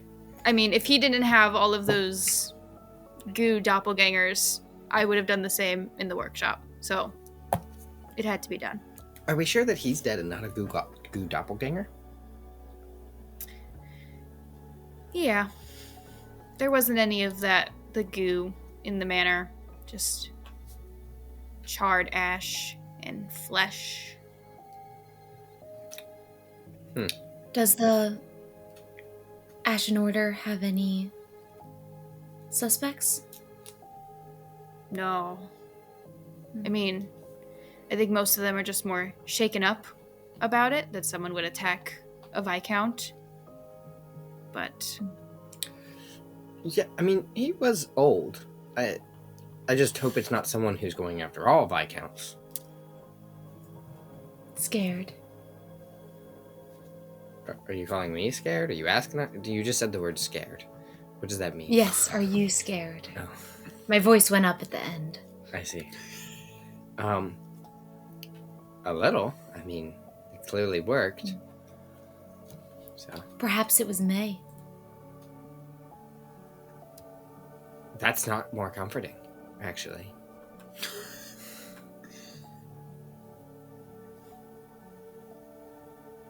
yeah. I mean, are you worried about staying in the manor? Should we find somewhere else to reside in the meantime? No, I think that's a bit extreme. I don't know. Well, Seems... if you're scared to be here. No, it's not. I mean, you make a good point. If someone's attacking Viscounts. If someone's attacking Viscounts, they're probably not coming after me next. Yeah, it would be your father. But then you would be the next Viscount. Did And if they're Thornstrom attacking have an heir? Viscounts? Oh. No. No. No, he was the last of the Thornstrum line. I mean, imagine him finding a wife. Anyways, I think I'm okay for now. I mean, if a lot of people start dropping to mysterious fires, then you know, we might go somewhere else. But for now, I think we're okay. Okay. Yeah.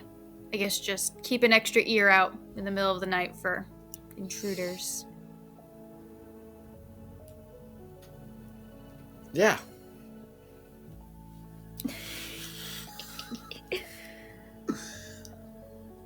We will still need to make some type of plan. If May is after these items, we can't do nothing. I still don't want anyone else getting these items. We still have to. I still believe that we should go out into the woods for them. Into the woods. That was in character. That was me. I think we should still do that. I just am a little worried about I'm just trying to think. this new information you have. Yeah. I'm trying to think if she meant just like physically like acquiring them, like having them nearby creates this compulsion to keep going, or maybe if it's physical touch, maybe if we don't actually touch the objects, or if we find some like anti-magic like gloves or something, maybe the Spindle Maiden can make us something that we can carry these objects without actually handling them. I don't know. I'm just going out on a limb here. Would I know anything about this? Yes, you would, Sterling. Okay. You don't have to say it out loud if it's... No, I Just you mean regarding yeah, the like in her compulsion and the touch? suggestions of like proximity. Yeah, I think you have heard of negative effects happening in the proximity of these things, but never like the compulsion, right? Like I think it's more like doom and gloom follows the one who bears these artifacts. It's more of like the acceptance of the artifact. So like putting on the amulet, putting on the helmet. The axe is a little bit trickier because you can't really like Wield don it as much. Yeah, and so picking it up could be a little more on where Orianna's concerned could be more grounded. But for the amulet and the helmet, anything that you've heard is probably more along the lines of like physically putting it on your person and like equipping it essentially.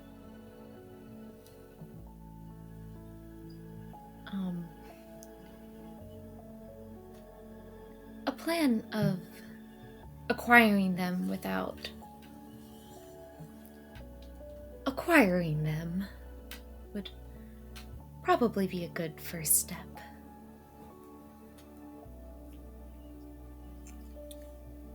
Do we have to go back to the Spindle Maiden and ask her how to do that? Back to the Spindle Maiden. Perhaps not a first resort to go to her with this. We did already put a being like her on this trail. What?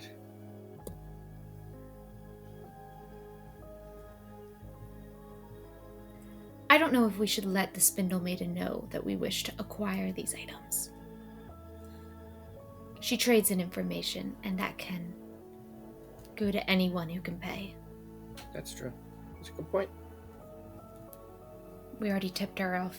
Rightfully so. I mean, it was good information that was collected, but perhaps don't give her any more. I wasn't planning on it. I was just gonna let you guys go again. How noble. You seem to have a good time. At least when you got back. Yeah, that's what I thought.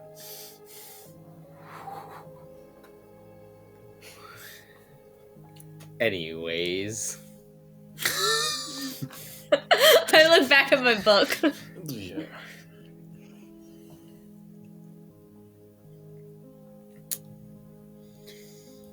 Alright. Well, that's all the information that I've acquired from the Spindle Maiden.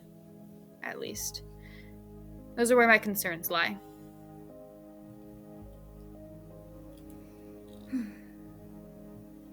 As long as we don't trigger the Nox event that everyone else is seemingly trying to trigger. And that hopefully your grandfather is dead. And still dead. Sorry. I would hate to go to Ethro's Grove and for you to have to face an undead version of your grandfather who's evil and trying to do whatever Resbin's trying to do. And John's like, Evil version of his grandsire face to face with his grandson. The perfect confrontation.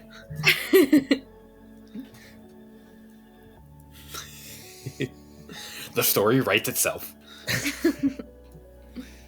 Meanwhile, in the city, there's Inspector Dayborn is like, I have such a good idea. What a story. I just got hit for something. What a good idea.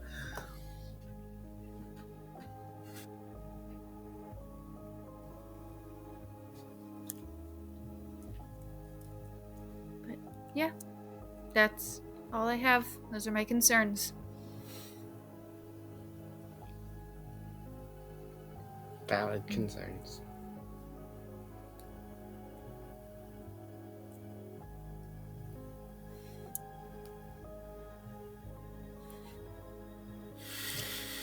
When's that coronation? Is that in like 2 days? That is 15th. it. It starts the 15th and it's gonna run for the whole week. Wow. Orianna, are you going to that? I didn't think I was.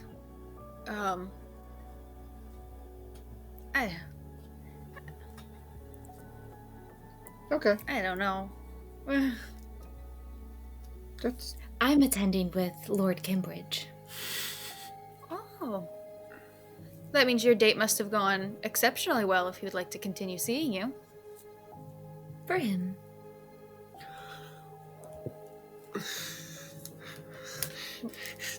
Joshua needs to step up his game. Oh god. good thing we got you that new dress for your date. Yes. Oh, you got a new dress today. Yes, I got a red for and a new gown from Viscount Lockwood as well. You took her to Redvor for a dress? Wow, Renshor. I was instructed to help her get married. And what better way than a red vor dress? Very noble of you. What a I- gentleman. Sure, you know, I was there. I paid. And you said you also got one from Lockwood. Yes, another gown to get ruined. She didn't attack us this You're not time. expecting to ruin another dress. That's what I said. With this With city, the I Kimbridge? feel. Oh. Oh, Hmm. Orianna, don't speak like that. It's improper. I think we're think- all close enough. Maybe you are now. Hey, I think Lord Kimbridge is more interested in the bottle. Sterling, I don't know that anyone's more interested in the bottle.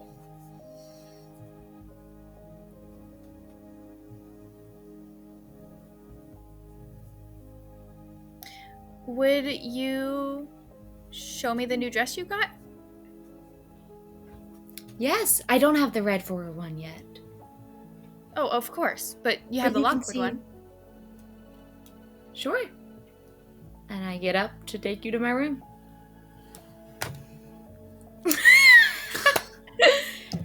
The servants will talk. No. Viscount, you can come. That's what you said.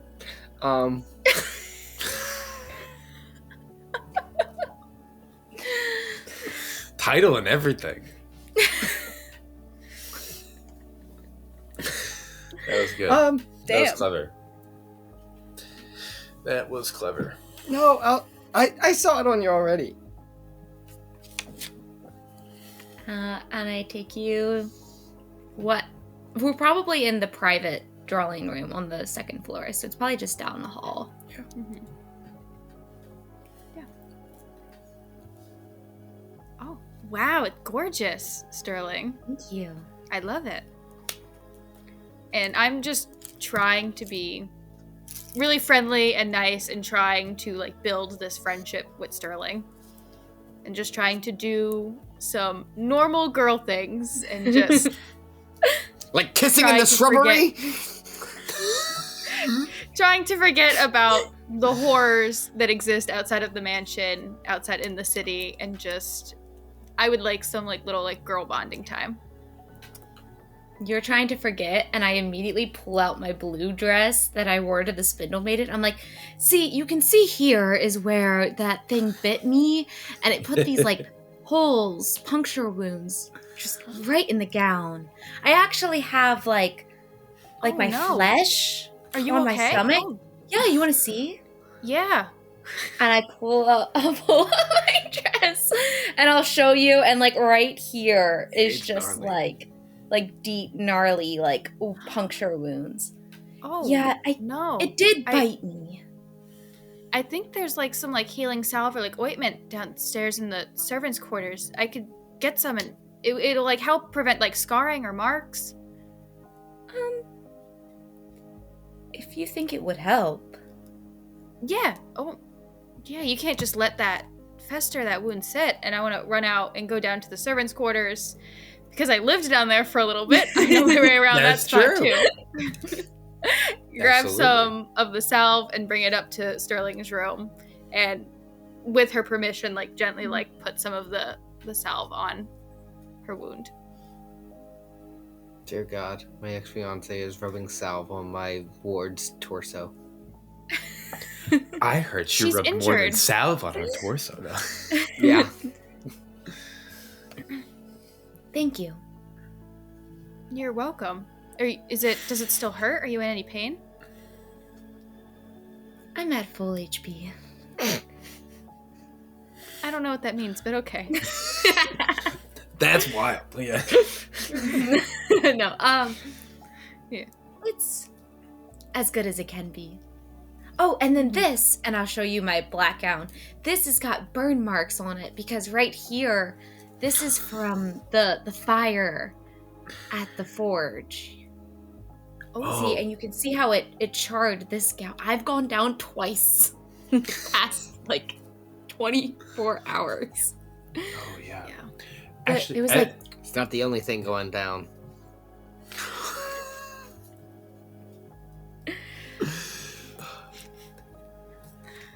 Sterling, I can see why you need.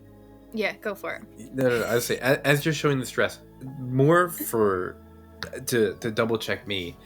mhm. The dress reminded me.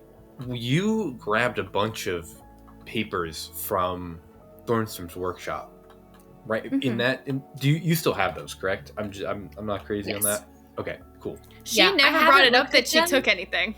I mentioned that Yeah, I no, did no, not nobody have knows. any I physical just- evidence at the first dinner. And I was like, I need this physical evidence. I think we're going to go back. And she just sat there like, oh, I have evidence, but I'm not going to talk about it. She went down. It doesn't count. I did not You want to know- distract this moment. When you brought up the dress, I was like, oh, I remember those notes. The thing is, Orianna needed the evidence so she could arrest Thornstrum. And I knew we were going to take care of it. We don't need the evidence. Yeah, My methods didn't require the paperwork. that's true. And no one asked. All if the I- fun and no paperwork. It's perfect. To be Yes, fair, I the still- paperwork was going to get me information on Qatar and the Watlands.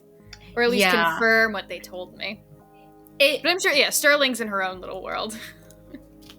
yeah, I would offer it up again if I was asked more directly, but I feel like what was brought up before, Oh, she you're was just good. like, oh, I've got Thornstrum. Okay, yeah. Mm-hmm.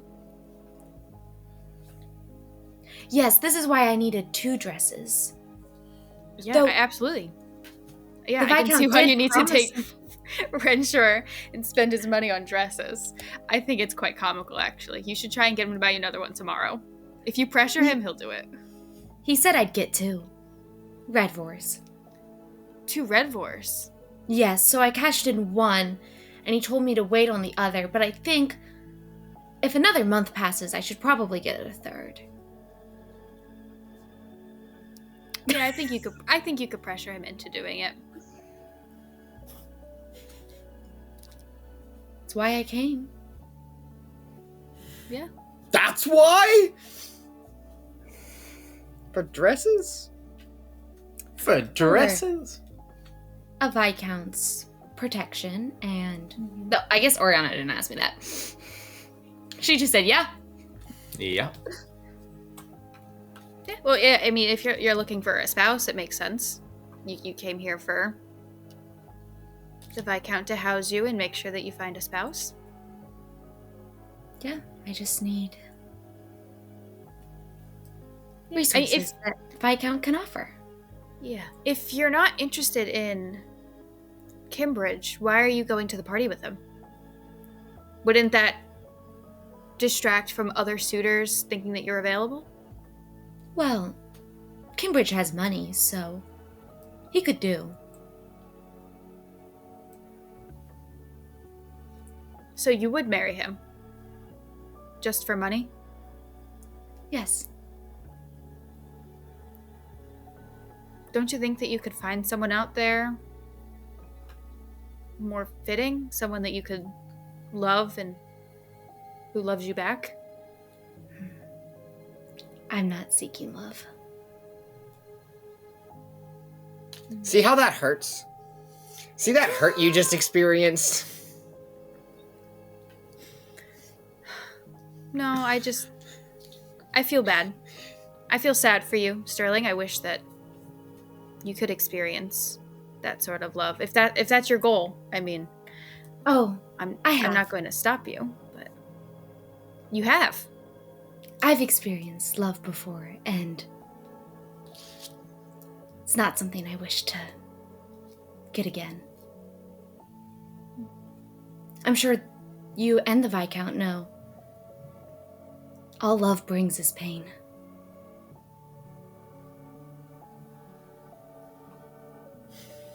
But a second Yes. son would do.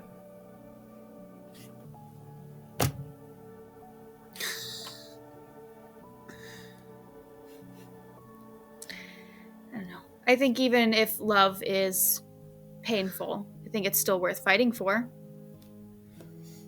I think it still has way more ups than downs.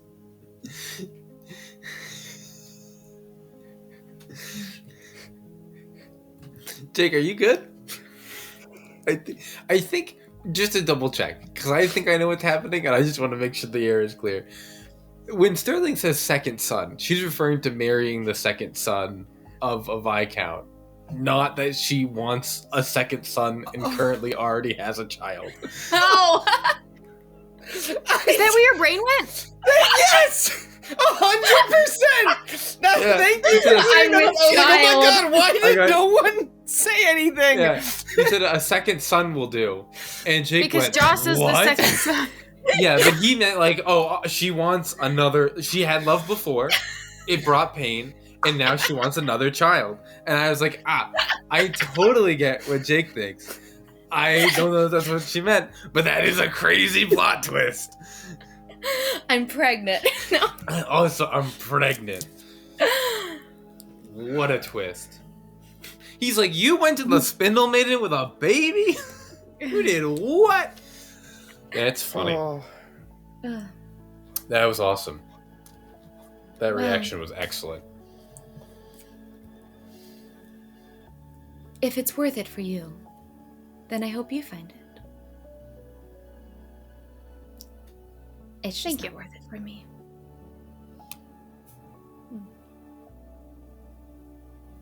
I'm sorry you feel that way.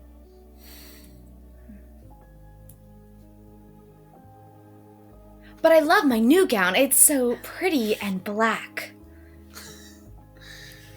You do have a lot of dark colored dresses. Well, I spend a lot of time in shadows. Yeah.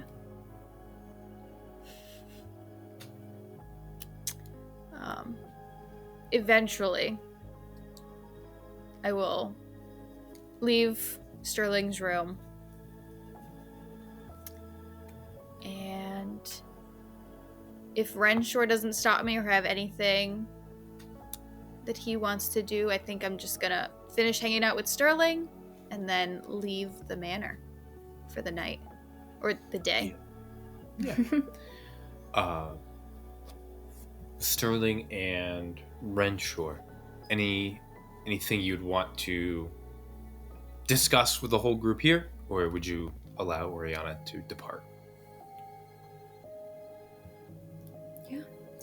I'm good. It was Great seeing you. Thanks for stopping by. It was nice to see you too. Perfect. Orianna, you depart that resonating hymn of the robed cloaks still fills the air as you depart and leave to probably get some much needed rest now that the work is done. Sterling and Renshor, is there anything you guys would like to do before the afternoon Pristine meeting that Renshor must attend? Completely forgot about that. I think just as he's going, I say, I hope you learn a lot. Thanks. I'm just interested in what the Pristine has to say after. Thornstrum. I imagine it's about that, so we'll see what happens. Good luck. Thanks.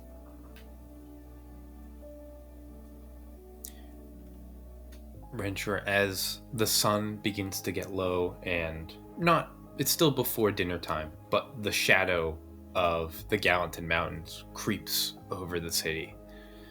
You make your way to Castle Greywall, to the Chamber of Lex, where you find the counts and viscounts have gathered. How early do you think Renshor arrives?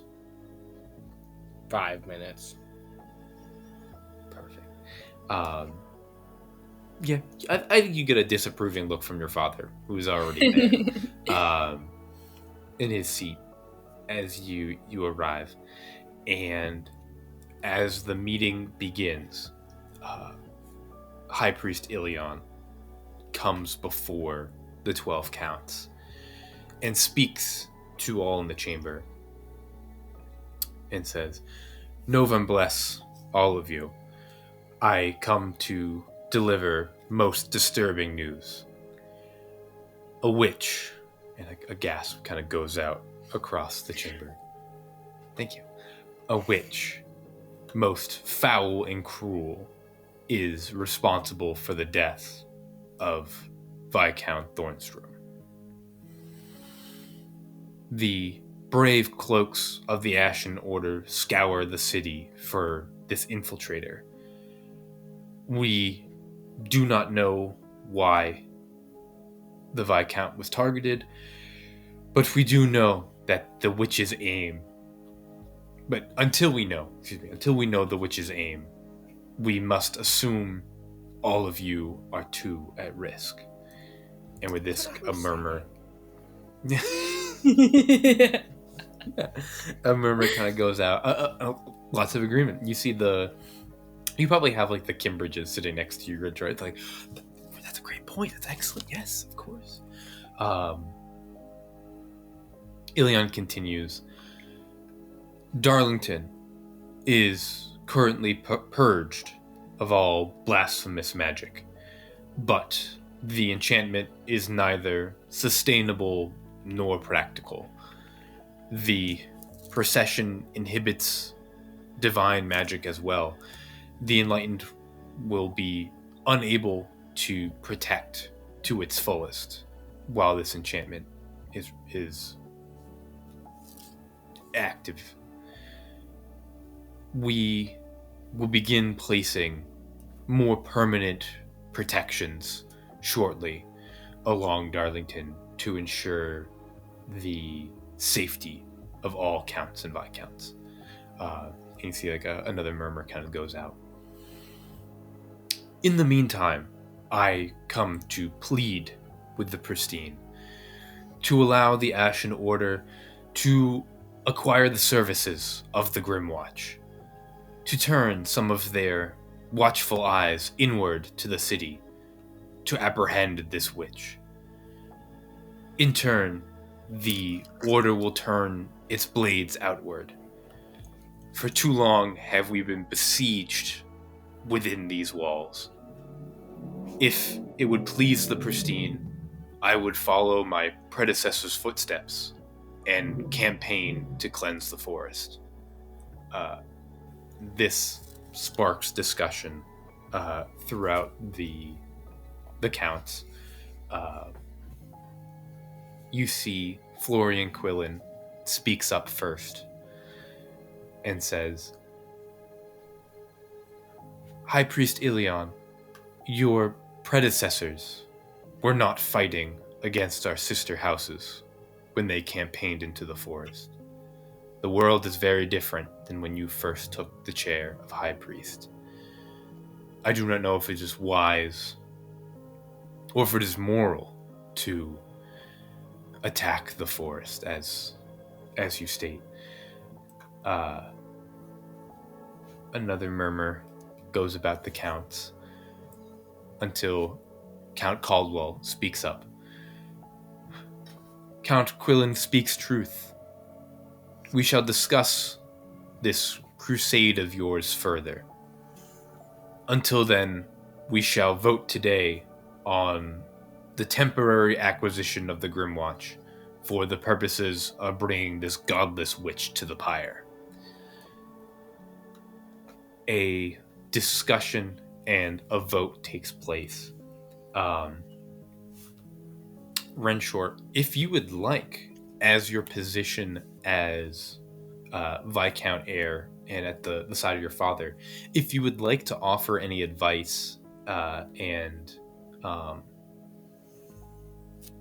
counsel to a count or counts, it is within your right if you would like to speak with them before the vote takes place. You do not have to. I just don't want to, rob you of your opportunity to do your job. How do I go about that? You would approach a count and share a conversation, share your thoughts, maybe pose some pros or cons.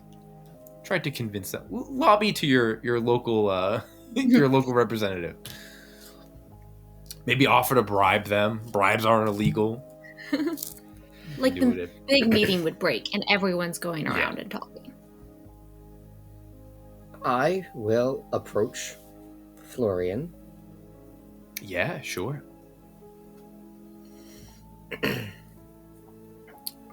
Count Quillen, it's good to see you. Yes, you as well. I just wanted to let you know that this will probably come out. The Ashen Order is aware, but it was learned a couple nights ago that Viscount Thornstrum was keeping prisoners in his workshop. Prisoners? Yes. He was torturing My goodness. individuals. They claim to have been there over a year. By the November.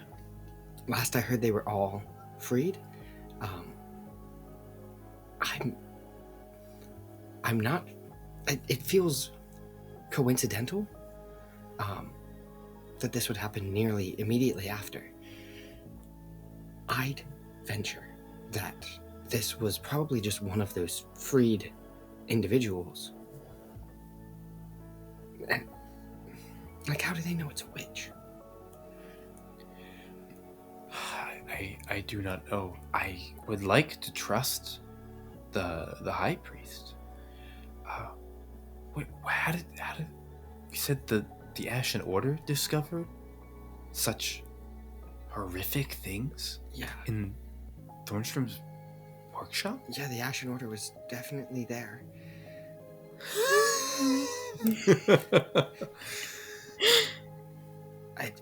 It was, from what I've heard, it was truly monstrous. November, bless him. But It is curious. And now we're trying to take our eyes away from the forest, where it seems that the true monster here was Thornstrom. No, and bless him. This news is most disturbing, Renshor. Allow me to speak with the High Priest about this. The Pristine, we had no idea. We hadn't heard anything about this. Yes, that is you could incredibly good to know. Yes, it is quite concerning. If you could allow it to not come back to me, that would be most appreciated, but I understand what I am asking. Of course, Renshor. As someone with a newspaper, I'm sure you understand there's ways to acquire information that aren't necessarily savory. And sometimes acquiring this information can... Yes. Freedom of information. Quillen's Renshor, and she'll take your hand. You have to bend way down to take Florian's hand, but she'll take your hand to Renshor. The Quillens understand discretion. Right. That's why I came to you. I knew you'd understand. Of course. Let me speak with the Pristine, and she'll squeeze your hand before letting it go. You should come by the manor sometime. It would be lovely to have company. Yeah, absolutely.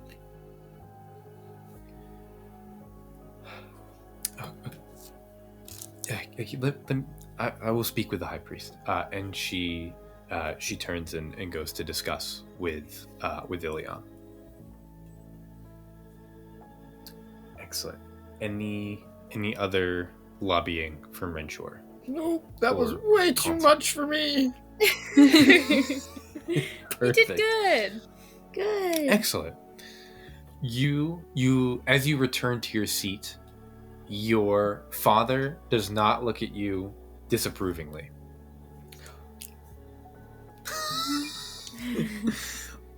Arthas does not disapprove. There's no smile. It's completely blank, but it's not disapproving, and that's a big win. Yeah.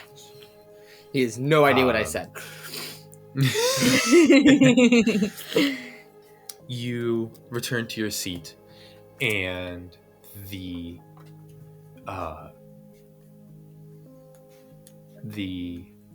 Pristine take their vote.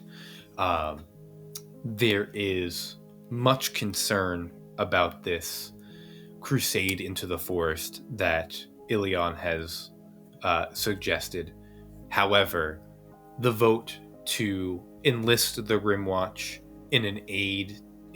to aid them in the search for this witch is temporary, is passed, and passed unanimously.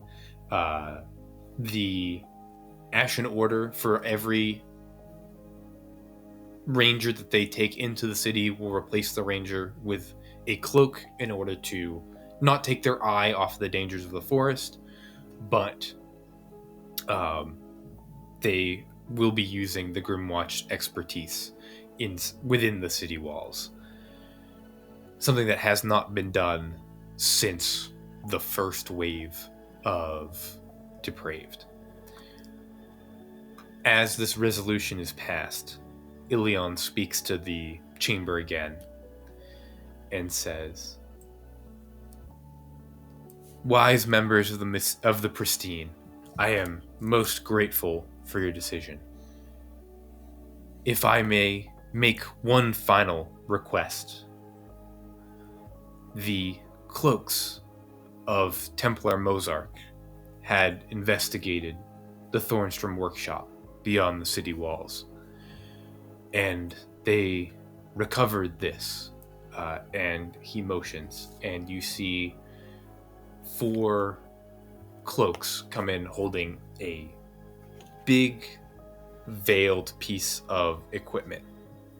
They towed it into the room, set it down.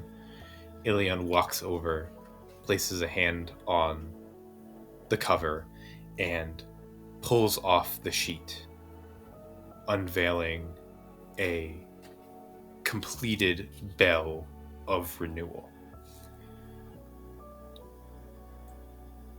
As tribute to the wonderful work House Thornstrum has done for this city, I would like to instate Leopold's final masterpiece into Etherly as as part of his funeral rites. Yeah, his name was Leopold Thornstrum. Last of his name. You said it earlier. Last of his name. You like that? Damn right. Got him. You see the council chamber grants him this request, and as part of Thornstrom's funeral tomorrow, which is encouraged to attend, there will also be another ceremony of bells. As the Pristine meeting lets out and people leave, you feel a tug, Renshor, as Count Quillen approaches and beckons you to step aside. And she looks to you and says, Renshor, I spoke with the High Priest. He said the Ashen Order investigated the workshop this morning. They only found that, just like his house, it had been, all his work had been destroyed, it had been burned. He mentioned no prisoners. He had heard of no prisoners when I brought it up to him. He said those reports never reached his ears.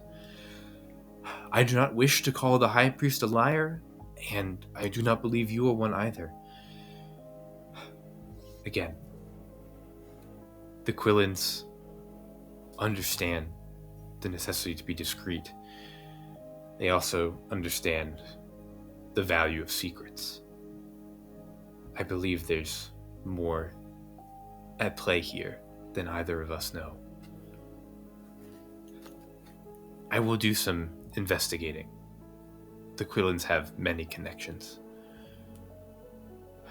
Thank you for bringing this to my attention, but Renshor, please. And she'll grab your hand again.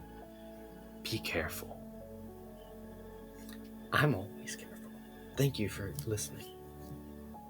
Of course. Novem bless you, Renshor. And she'll squeeze your hand and depart. And as the chamber releases into the rest of the castle, you can't help but hear that large bell atop Grey Wall steeple dong, dong, and toll 5 p.m. as the sun sets below the horizon. And with that, we will end tonight's session of City of Shadows. Much at play. But there is always more secrets to be found in the city, and our players, our storytellers, are right on the cusp of more knowledge, more adventure, and certainly more danger. So make sure you like and subscribe, and until we meet again over another round at The Floor Rings In. Bye.